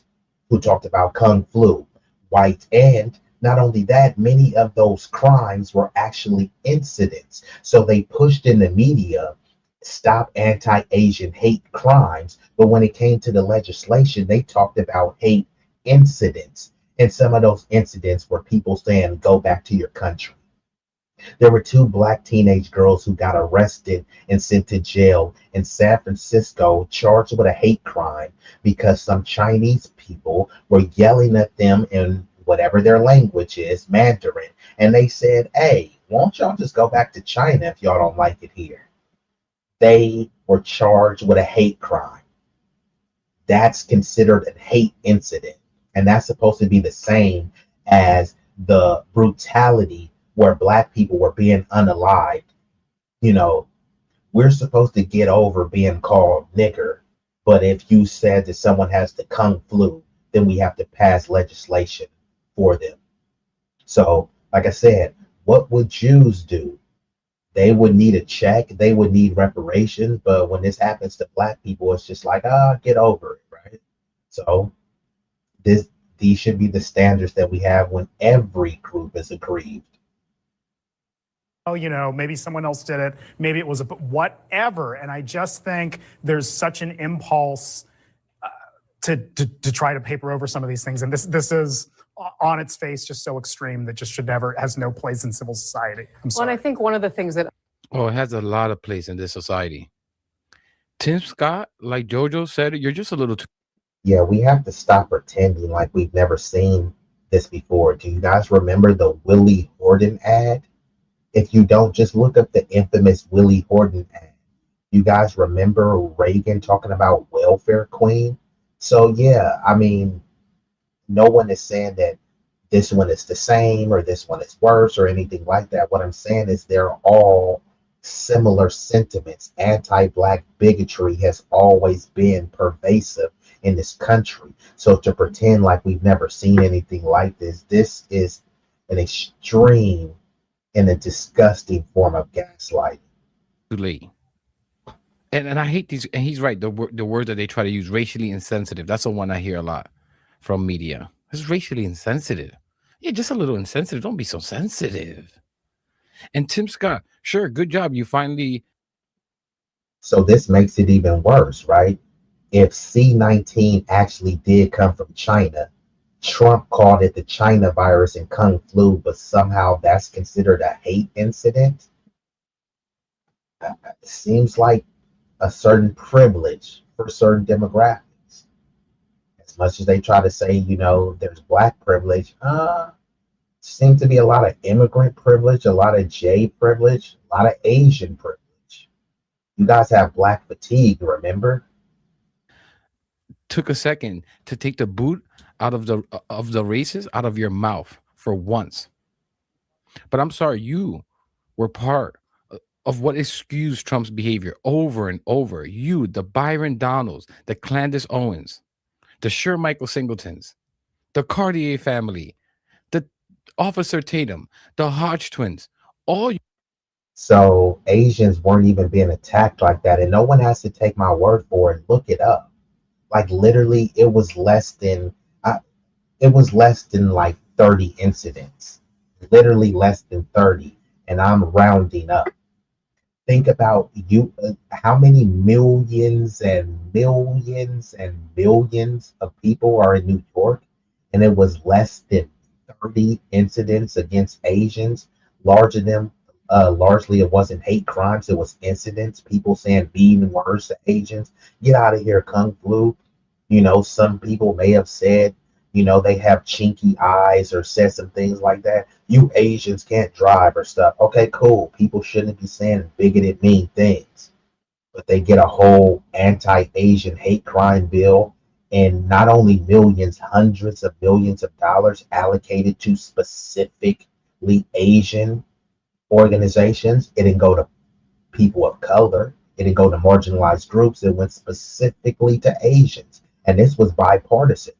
Both parties came together and said, yes, we have to do this for Asians. When it comes to foundational Black American freedmen who were instrumental in building the country, no, we're not giving you niggers anything, but Asian immigrants, well, yeah, they're the model minority, so we have to protect them. Okay. Tim Scott, like JoJo said, you're just a little too late.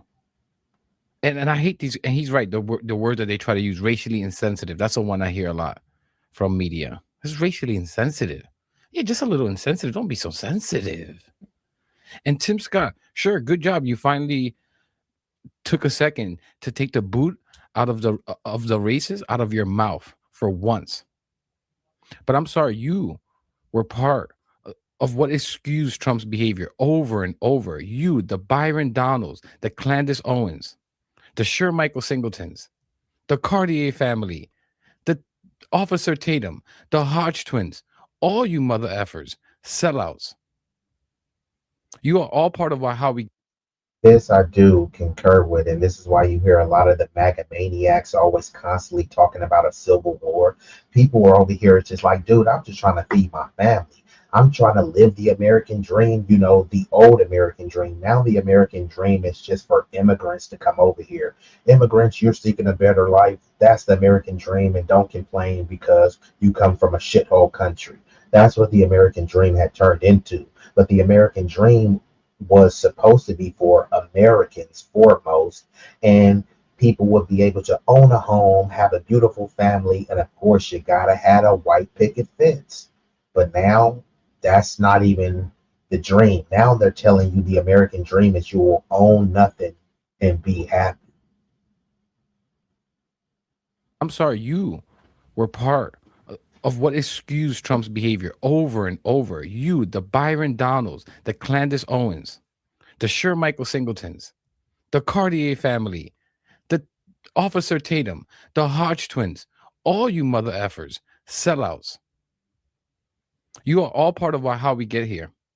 Excusing him using DEI as a racial slur. All these idiots excuse it and still effing excuse it. Byron Donalds is being called a slave and all kinds of racially insensitive talk against him, and he refuses to push back. A black man, Byron Donald, called Trump daddy. Byron Donalds is a tether. He is a broken tether, and he's one of the reasons why we had to delineate. See, people are used to just having us be one big global Negro, but no, we're not doing that, right? Because when you look at Asians, they're not all one big Asian. You can't call them that, right? Chinese people delineate from Japanese people. They delineate from Korean people, Filipino, Thai, Cambodian, and there's nothing wrong with that. Why should their culture be erased under a banner of just being a generic Asian? So with us, they try to say, yeah, yeah, you're American, but nah, you're really a generic African from some stateless place that didn't even exist when your ancestors were building here. You know what I mean? And we're saying, no, we're not doing that, right? We are foundational Black American freedmen, descendants of U.S. American chattel slavery, right? That's different than someone that comes from Ghana, from Senegal, from Congo, from Jamaica, from Panama. Now, nobody is saying that, hey, we are just inherently and magically better because we have a specific and distinct lineage, but we are saying that disaggregation is needed. Delineation is mandatory, and distinction is the only way forward. If somebody makes jerk chicken, I don't think that should be framed as Black culture, just a generic Black culture. No, that's Jamaican culture. They need ethnic and intellectual sovereignty and cultural specificity. Same thing with Jewish people. No one looks at them as one big Jew. Hey, you're Jewish, he, she Jewish, like y'all all are one big Jew. No, they have Ashkenazi, they have Sephardic, they have Mizrahi, Hasidic. They delineate, they disaggregate. Hasidic Jews don't want you calling them Sephardic Jews.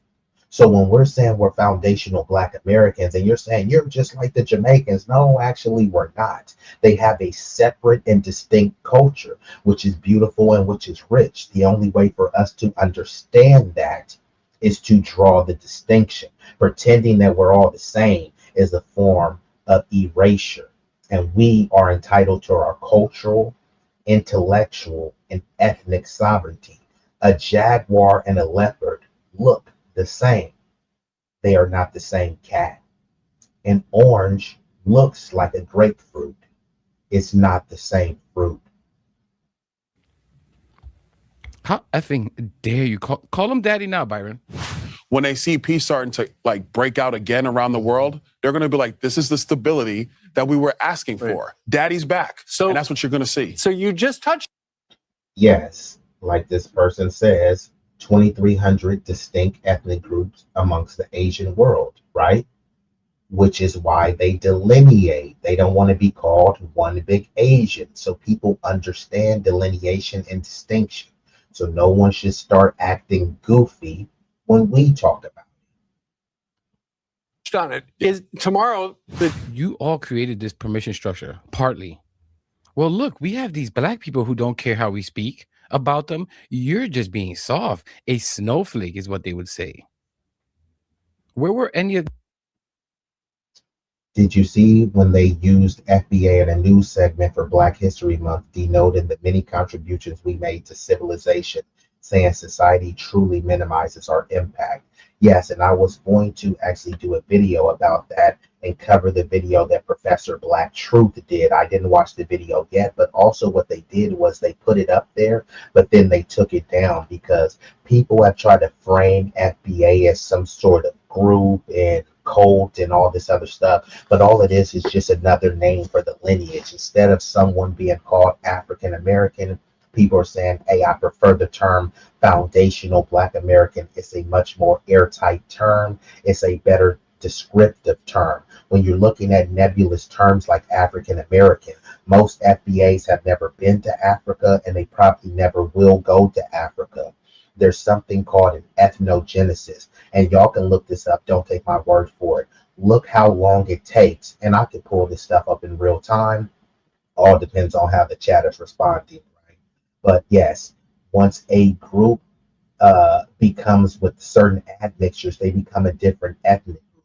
So someone in the Congo who's only procreating with other Congolese people or other people from that part of the diaspora is going to have different heritage, different culture, different phenotypes than someone that's a foundational Black American, which is an amalgamated group that is formerly enslaved African, indigenous people, and European people. It's the amalgamation of those entire groups, which makes it extremely distinct, and which is why they've start breaking it down to a science, and why they have like, you know, terms like mulatto, octoroon, quadroon, etc., because they were making different races and ethnic constructs here. But the reason why is a lot of people, they like to have us under this generic African American, because it allows people to leash and tether onto the accomplishments and then discard it. And it's extremely nebulous, so there aren't really it's hard for people to draw a line in the sand. And that's why people say, you know what, I don't know anything about Africa. And when you go over to Africa, you're considered American. So we're leaning into our American lineage. And the thing is, once we start leaning in more, we'll see that we all didn't come from Africa. Did some of us come from Africa? Yes. Many of us didn't. It's just mathematically impossible. But you're not supposed to ask questions, right? You're supposed to just take whatever story. This is why they keep pushing that we're a nation of immigrants and the nation was built by immigrants, to try to frame us as immigrants. But no, we're not. If you claim that there were indigenous people here, clearly they're not immigrants, even though they did actually immigrate from Siberia and other parts of Asia, right? That's immigration, but fine, okay? You're saying they're indigenous. If you're saying the nation was built by immigrants, and I'll do another segment on this, right? You're essentially saying that the indigenous people didn't build a damn thing. So if that's what you're saying, won't you say it straight up? And if you're saying they did build something, why are you lying and saying that it was built by immigrants? The people came over here who were colonial settlers, right? They came over here with the purpose of displacing and conquering, right? Which is why they say, hey, we didn't steal the land, we conquered it, right? That's not immigration. They came over here with barbarous proclivities. And then, of course, you got the indigenous foundational Black Americans, some who were brought here in chains and others who were already here and were just reclassified as Negro. That's not immigration. Even if you say that all of us came from Africa, which we didn't, there's no definition that you can find, whether it's Oxford's Merriam, you can use ChatGPT, Google, whatever. Forcibly kidnapping someone, human trafficking, and hostage taking, by no definition, is immigration.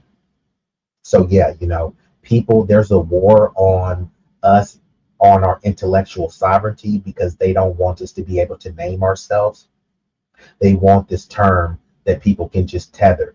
Elon Musk can consider himself African American. He's South African, emphasis on the African, and he's American, right? French Montana can consider himself African American. Who's a Moroccan, what, Arab? He's African. He's more African than me, and he's American. Tether, Amadou Fudil, also known as Myron Gaines or Myron Lames.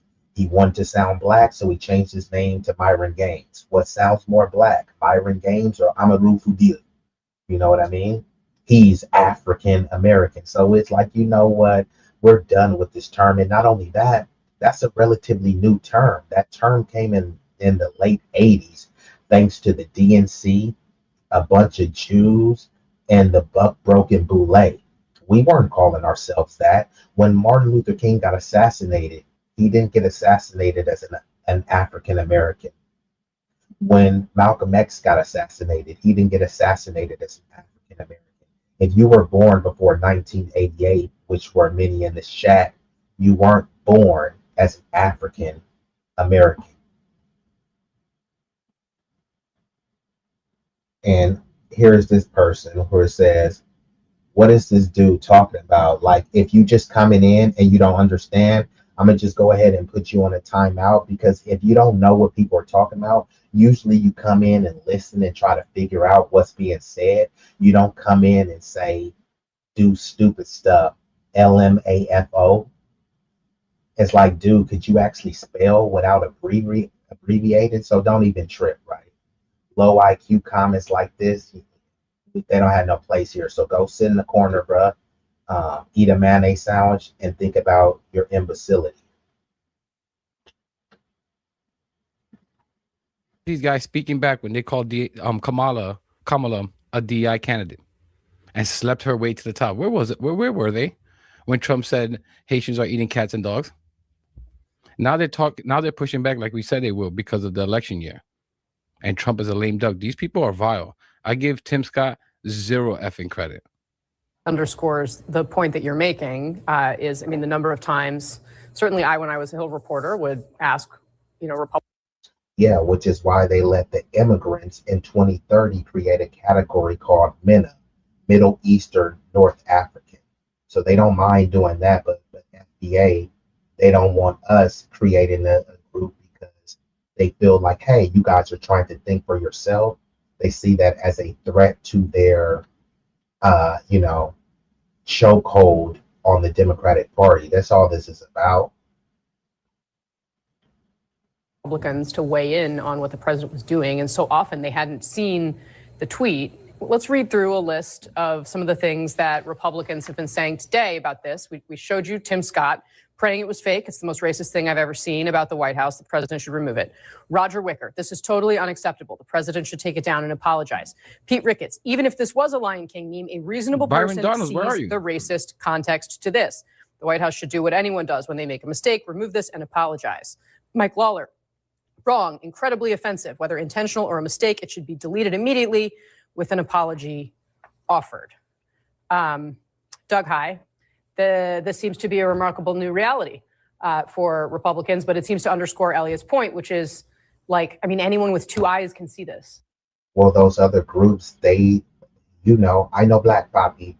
I'm not Black, I'm Haitian. I'm not Black, I'm Dominican. I'm not Black, I'm Nigerian. So all of these other groups, they used to say that they're not Black. Here's one of the stupidest things they used to say. Why y'all call yourselves Black? It ain't no country called Black. It ain't no country called white, but white supremacy is dominating your country.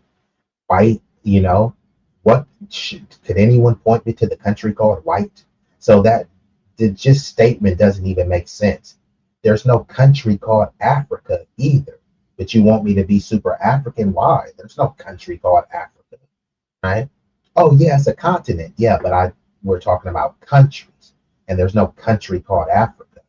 And they try to make you be some distant generic African, claim a part of the land that you've never been to. You know what I mean? But they don't do that with all these other groups. They say that the alleged Native Americans immigrated from Siberia. So what race are they then? Right? They apparently are Asiatics. So is that their race? No, they're indigenous, but there's no race called indigenous, and there's no race called Native American. Before we came over here, there was no America until foundational Black Americans and, of course, colonial settlers built it. So what were they calling themselves before that? How could they be Native American when they didn't even call themselves before we built America? And again, there's no race called Seminole. There's no race called Choctaw. There's no race called Cherokee. So what race are these people? A lot of these people look like Elizabeth Warren. They're Native American. Yeah, I didn't ask you about their ethnic group or their tribal identification. I asked what race they are. But suddenly you can't get an answer, right? So people like to play these games back and forth. They use race when it's convenient and ethnicity and tribes when it's convenient. Nah. I want to know about race, because when they say Black, they're usually talking about race, even though Black is our ethnonym. That's why many people say, hey, if you ain't from America, if you ain't FBA, you ain't really Black. And people say that's divisive, but they try to forget that there were decades after decades where people kept saying, I'm not Black, I'm Caribbean. I'm not Black, I'm Afro-Latino. Okay, fine. You're not Black, and then they try to say that you can't gatekeep Blackness. And this person talks about Elizabeth Warren, 1/1000th Native American. Yeah, well, where's the Native Americans who were outraged about Pocahontas? And there's people, the $5 Indians from the Dawes Roads, right? And they'll say that they're natives, but this is a question that no one asks them. What race are they? Elizabeth Warren, 1/1000th Native American. What race is Elizabeth Warren? Don't tell me her tribe. Don't tell me her ethnic background. I want to know what her race is. And then people start telling you it's a social construct. Well, so is tribes. Tribes are social constructs. Ethnicities are social construct. Religion is social construct. How far do we want to take this with the social construct battle? Look, the reality is they've always seen the tweets. They just don't want to admit to seeing them. Yeah. This is so soul-crushingly racist that you can't hide from it. And there may be caveats. You pray that it's fake. The president can't take it down if it's fake, obviously. We know how bad this is. And it comes in a long time of context, as you played with the video from The View and other shows. I remember being in HC5 in the basement of the Capitol at House Republican Conference meeting, and Louis Gohmert, to be clear, one of the leading morons of our generation politically, started making Kenya jokes. And it got eye rolls and groans, but that wasn't enough. And John Boehner told him to shut up and sit down. And even that's not enough because this stuff never goes away. There's also a political problem with this. If you're a Republican, if you're Richard Hudson at the NRCC and you're trying to get your better and smarter candidates through the primary and you're trying to coach them on how to talk about things that matter to Americans every day. So hold on, let me pull this up real quick because sincere, I was trying to get ready to shut it down, but y'all gonna have me go in because a lot of people were saying FBAs is divisive, right? And they trying to say Kamami is black. But as soon as you pull this up, Kamala Harris is the first Asian American to serve as vice president. Harris has long embraced her Indian American and Asian American. No, she's a black, she's a sister girl. Yes, queen, you go, girl. Because she went to Howard? No, she went to Howard to get her black bona fides up. She always identified as Asian. It's just the Asian community doesn't really accept her like that. They use her to get things passed like the anti-Asian hate crime bill. There's a lot of colorism in that Asian society, but that's who she cares. And her mother's name was Shamala Gopalan Harris. Shamala Gopalan Harris. And her mom was classified as white. Now you can say that her mom isn't white, so why was she allowed to classify herself as white then? Right? And this is where the MAGA maniacs, they start saying that, oh, people are being misidentified. Well, hey, you guys are in charge, right? You're the high IQs, you have the wealth, power, resources, influence. Why are you allowing alleged non-white people to classify as white? And her dad, they always talk about that her dad is Jamaican. Her dad is Jamaican Indian, and they try to say, oh, her dad is black. But they're like, no, there's no record of her dad identifying as black. He always says he's Jamaican, but there's no race called Jamaican. So yeah, Kamami, she only turns black when she wants to win an election. And then when she wins, she thanks her Asian side for it. So y'all see it here, Kamala Harris, first Asian American to serve as vice president. But I thought she was blackity, black. Okay.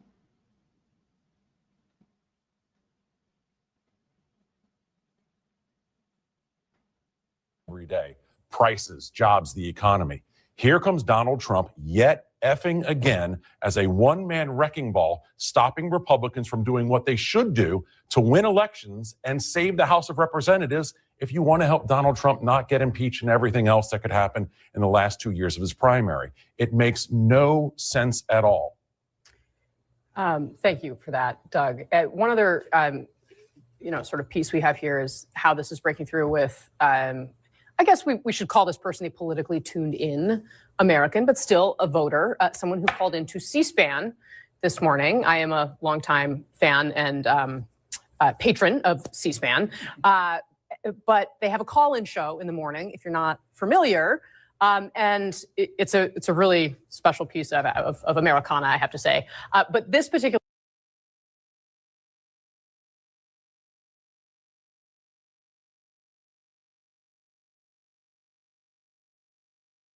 call stood out because this was from a Republican who called in saying they had voted for Trump. They're upset about the video. Let's watch. Hey, it's the Super Bowl this Sunday. And actually, I don't know if I was on mute, but shout out to the lovely Lotus Ty and built it.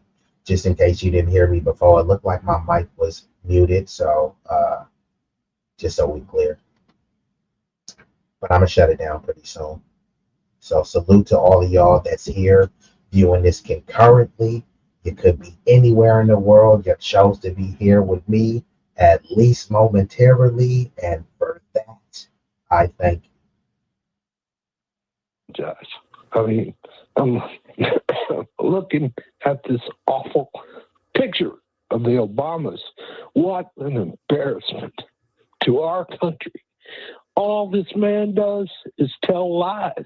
He is not worthy of the presidency. He takes bribes blatantly, and now he's being a racist. This is correct. And for some reason, people act like they don't understand that. The free Palestine. Yeah, Palestinians come over here classified as white. Jillian Michaels, I'm Syrian, I'm Arab. There's no race called Syrian or Arab. Jillian Michaels, white. Someone like Anna Kasparian, I'm Armenian. There's no race called Armenian. Anna Kasparian, white. People already know these things, and then they just try to play these games. Hey, we didn't make the rules. We didn't make the construct. I'm just adhering to it just like everyone else is. Blatantly. During Black History Month, none the effing less. You think that's an accident? These people are discussing. There's a real problem with this party. There's a real problem with this country. Moalithi, that from, someone who says they supported the president. Remarkable. Yeah. I mean, we all remember 10 years ago or so when Donald Trump was running for president the first time, and he said, I could walk down the middle of Fifth Avenue, shoot someone in the face, and my people will still be with me. I don't know that we're going to see a wholesale abandonment of him here, but we are starting to see that some people's patience has just worn thin. And you see that in the response from some of the Republicans on the Hill. You hear that from that voter. You see it in the poll numbers. Donald Trump doesn't walk on water, it appears, even with his most ardent supporters. I think the problem here, besides posting something completely racist, and Elliot, you ended your comments by saying, I'm sorry. That's more than we've heard from this White House today. Yeah. Right? They still have not apologized. There's something about Donald Trump that has created a culture amongst those around him that they think it's okay to post this. They think that it's fine to post this. And when they get the blowback, they think it's fine to defend it, which is just as offensive to me as posting it in the first place by calling it fake outrage. That caller was not fake outrage. Yeah. Tim Scott was not fake outrage, and they still have not apologized. Yeah, I'd say there's two things. Because it's on effing purpose. Like, cut the crap. This is not a Trump-specific Trump pendejos. Start seeing Republicans when Trump is gone. Oh, racism. That's it. Him, all his minions, all his pundits spread this bigotry, these bugs. I think this sort of memification of the White House is definitely a thing, and just anything's good to go online. It's interesting, and particularly post-2020, I think there's a lot of the discourse around race I think people often roll their eyes at, because some of it is in such a gray area when you start speaking about implicit bias and microaggressions and all that business. There is certain stuff that is just on its face not okay. I always thought that the one line in American culture and politics was the N-word. And that the sort of a public use of that would be the thing that sort of set people off. And no, I'm pretty confident it's the Obamas as monkeys, texted out by the president. So what the hell is he even trying to say, though? What, it's okay to say the N-word, or that the N-word isn't as bad? Oh, the N-word is as bad. The N-word is bad, but it's not as bad as posting memes of monkeys.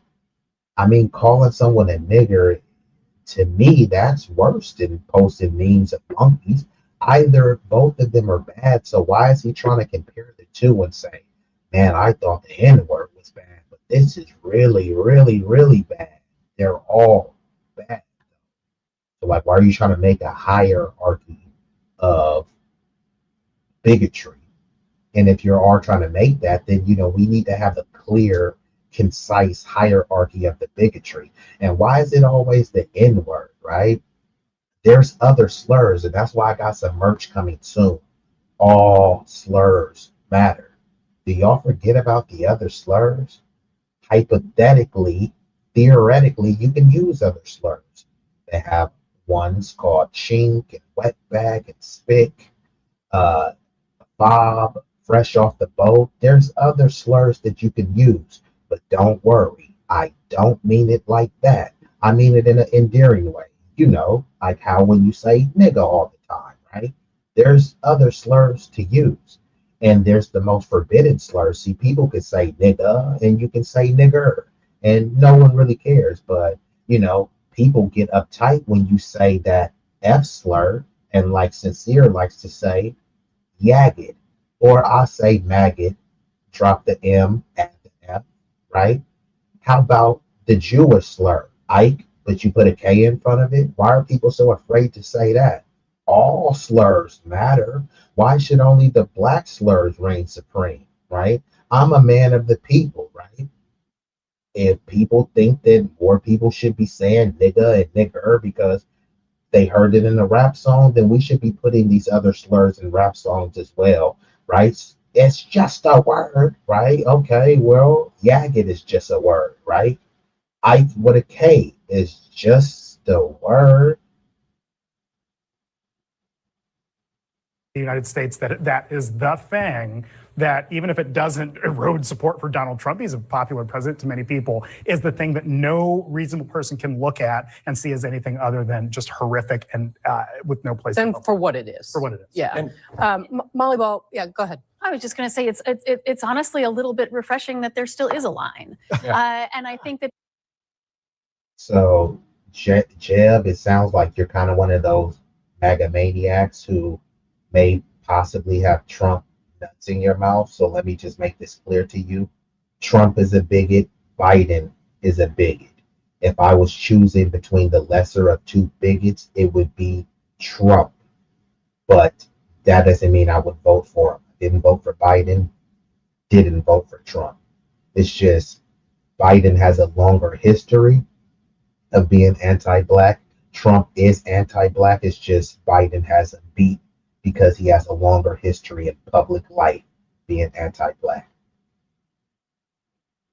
That initial statement from Caroline Leavitt was so telling because they don't know where the line is, and they know that this president is going to cross whatever line you set out for him.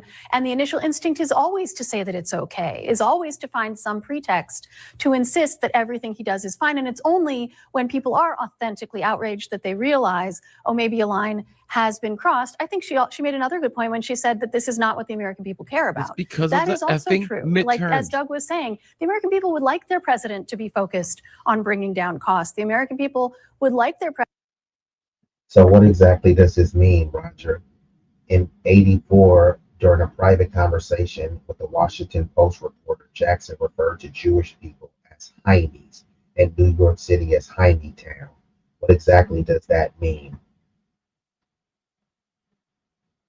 President to be focused on, doing his job. Instead, he or someone with his phone is up at 3 a.m. posting again and again and again about the 2020 election and, putting pressure on his Justice Department and his Director of National Intelligence to raid ballot boxes. That is not, she's right, that is not what the American people care about in this moment. Yeah, well, sorry, go ahead. Look, we both ran communications department for party committees. All right, look, I don't know who need to hear this, but my man just staffers do and say things that they shouldn't have done. Clearly, nobody that I ever worked with or you ever worked with said anything this bad. But if a staffer has done this, then we need to identify the staffer that is going to get fired by the President of the United States for putting this on his Truth Social feed at midnight. And why any staffer has access to that is another question. So there are two other failures here. Can I also just say, It's a lie. respectable leadership in politics and in life, you don't blame the staff. Okay, when you are the principal, you act like the principal and you take responsibility. You do not blame the staff. This is purely a question I don't know the answer to. Just as a practical matter, do we really think that a staffer is tweeting fusillades of texts out from the? Yes, Lotus Ty, you seen that right? That was a AI generated. They have a lot of these channels where it's like an AI generated, and they're trying to push these, let's say, male enhancement pills, so that your man could be extra stiff in the bedroom.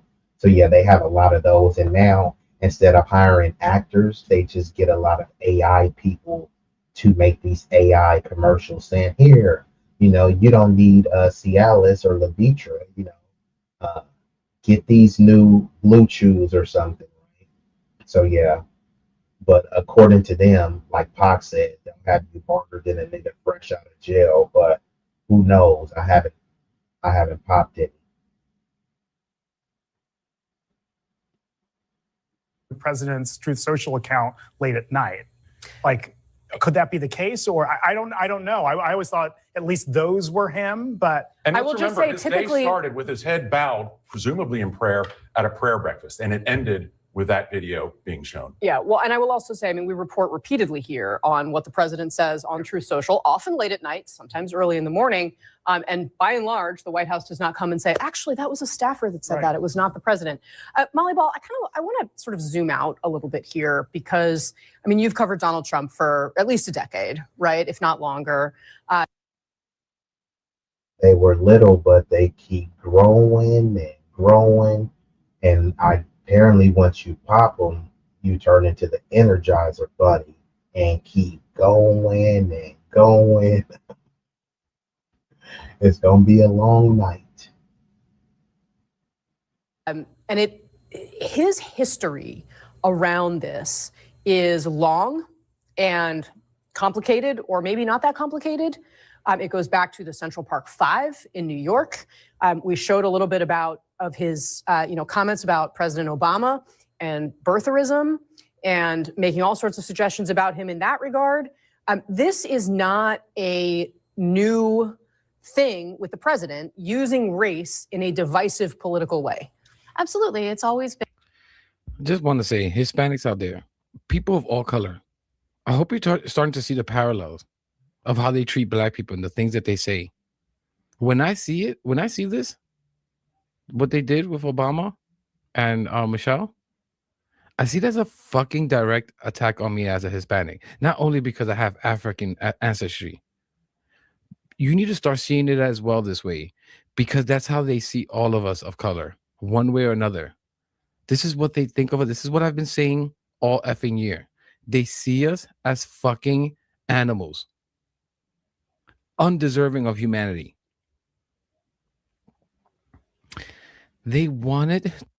We've been telling them this for how many decades, and suddenly now they want to say, oh, maybe the black people were right. Yeah, y'all thought we were just playing victims, and now they're the ones who's crying, about we're being victimized. And it's unfortunate what's happening. I don't want to live in a police state. I don't want people's rights violated. But this is really nothing compared to stop and frisk and what people were going through in the 80s and 90s and what they still go through. And I'm not trying to, what people say, oh, don't play the aggression Olympics. Okay, well, you don't do it, right? Stop trying to compare this to slave catchers if this is not the oppression Olympics, because if you do start comparing, then I have to do a comparative analysis. And during that analysis, you see that what's going on has happened to us much more violent, vile, and brutal, and for longer. So the sympathy can only extend so far. However, I don't condone any of this stuff. I outright condemn it. But then when I start looking at these other groups, they weren't condemning this treatment of us. They thought we deserved it. To feed Hispanics to alligators, literally built a prison to do such a thing. If you think it's just black people Trump is racist about, you're as much as the problem. as the disgusting bigots to push this kind of garbage, to just refuse and purposely blind yourself. ICE treating you. Verse, a Republican Party that was making inroads with the multiracial working class. And we have seen all of that fall away, in part because of the approach to immigration enforcement, and in part because Donald Trump is still Donald Trump. And now, look, it is possible that there are a lot of regular people who maybe aren't as offended by this, but so much is being squandered when you have a president who insists on continuing to be as divisive as possible. Yeah, let's flash back a little bit to some of the things that President Trump has said in his past. I mean, let's start with the debate, the most recent presidential debate in June and July of, well, the debate was in June. His comments were followed up on in July in this clip, but let's watch. The fact is that his big kill on the black people is the millions of people that he's allowed to come in through the border. They're taking black jobs now, and it could be 18, it could be 19, and even 20 million people. They're taking black jobs, and they're taking Hispanic jobs. What exactly is a black job, sir? A black job is anybody that has a job. That's what it is. Anybody that has a job. All right. And Mr. President, they're taking the employment away from black people. Mo, that's one example. Let's watch. Okay, so this was December 2025. This is a continuation of a remark that the president had made in his first term. Back in that first term, they didn't want to say and acknowledge in public that he had actually said what he had said. But then flash forward. I don't know why they're playing that he's taking black job things as a gotcha moment when it actually is true. It's not that like, hey, these jobs were specifically earmarked for black people, but what he was saying in an inartful and inarticulate, incoherent way is that many of these sectors, when they tell this lie that immigrants are doing the jobs that no one wants to do, okay, that's a lie, because who were doing the jobs before they got here? And you look at those sectors and you see it was overwhelmingly foundational black American freedmen doing those jobs. Now, if they can bring someone over here and they don't have to pay the benefits, they can pay them under the table for much lower wages, they can exploit them. And there's something that I call MAE, mutually agreed exploitation. Why would they want to hire black people or American citizens that they'll have to pay American wages? So when he's talking about black jobs, people try to frame it as, oh no, he's talking about messy jobs because the immigrants only do the jobs that nobody wants to do. Okay, there's a bunch of immigrants working at McDonald's. You mean to tell me no one will work at McDonald's? Bunch of immigrants doing construction. No people will do construction. No people will do landscaping.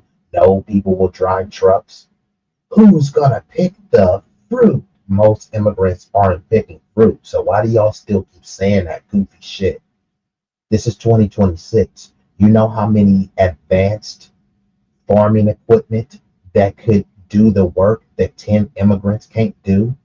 This is the whole thing with automation and AI. So there's not a lot of fruit being picked, but this is how they frame it so that they can continuously displace. There's a bunch of people that will do this construction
Okay, I'm back.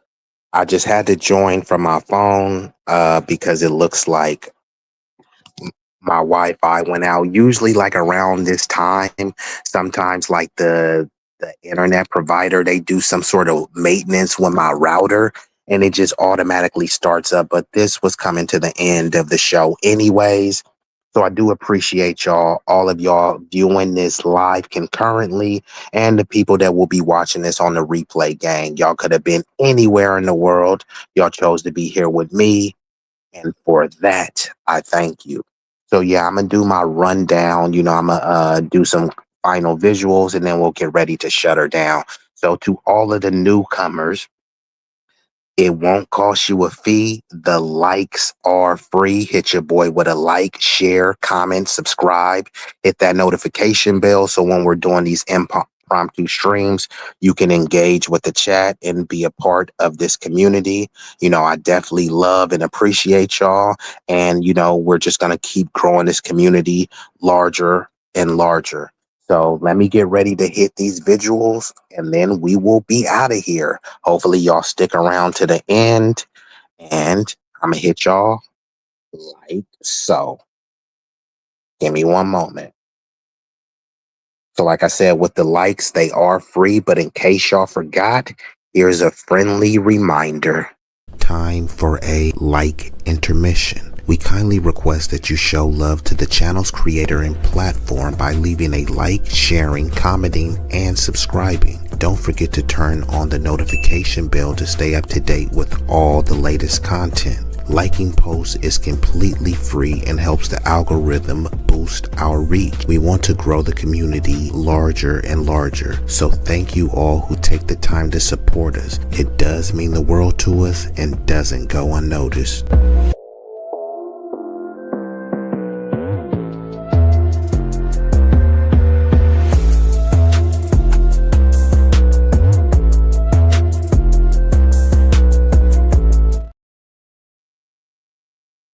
And to all of those, if you are feeling generous and you would like to make a financial contribution, then you can do so by... I think it's about time you gave me my money. I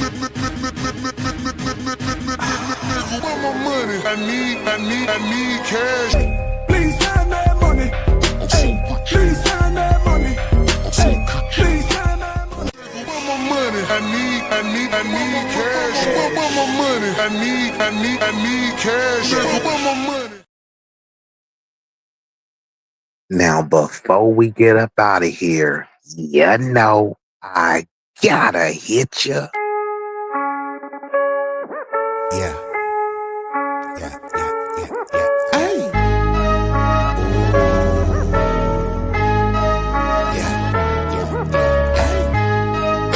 B-Eazy Dat Dude,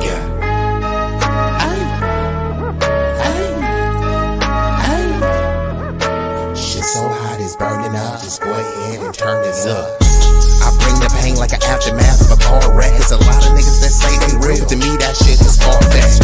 Them cats is pussy. They really is on some feminine stuff. I ride up on them with the 40 ounces. It's the definition of adrenaline rush. What it do is sweet like cinnamon pepper. My niggas is rough like Willow Pass. Grew up out on Mary Mac, but I used to hang on Willow Pass. These birds that I roll with, outcasts and misfits. For the zip lips so you get hit when the fifth spit. Flat line in your Fitbit. Trap habits is black magic, no voodoo. Get the bands like Buku. For the cocaine they go cuckoo. Most these niggas is foo-foo, so I'm shitting on them like doo-doo. I can't fuck with y'all like tofu. I'm just saying, man, like Goku. Bad bitches at the house with me watching Netflix or Roku. Fuck them both at the same time, and I swear to God it was so cool. Street legend, real boss, I call shots cause I'm still saucy. I know some G's to the bike crack on Chirac and then fly back out to Millwall. When they hear me flow, they say I be burning up, burning up. Cookies to the draw is what we burning up, burning up. What you ain't know, oh, we burning up, burning up. This shit so hot, it's burning up. Just go ahead and turn this up. When you hear me flow, say I be burning up, burning up. Cookies to the draw is what we burning up, burning up. What you ain't know, oh, we burning up, burning up. This shit so hot, it's burning up. Just go ahead and turn this up.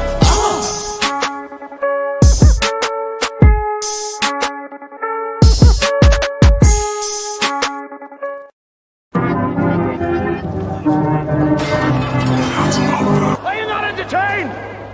Are you not entertained? Is this not why you are here? Follow. Be easy. You know you want to. We're waiting.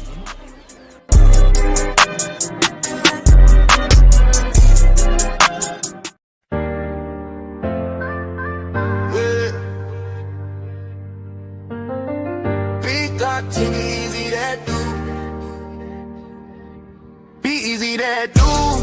Yeah, they know the name. Stacking up the paper, but having money ain't a thing. Standing on business, burning hotter than a flame. From the block to the boardroom, you gotta stand the rain. B-Eazy Dat Dude. Yeah, they know the name. Stacking up the paper, but having money ain't a thing. Standing on business, burning hotter than a flame. From the block to the boardroom, you gotta stand the rain. B-Eazy Dat Dude, yeah, they know the name. B-Eazy Dat Dude.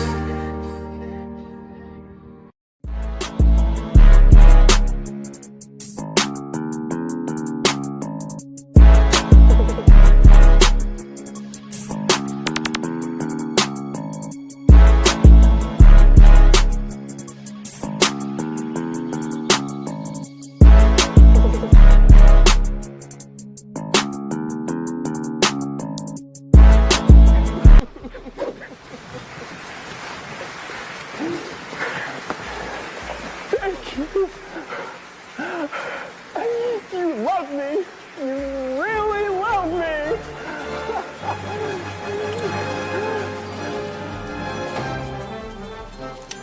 You're not going anywhere.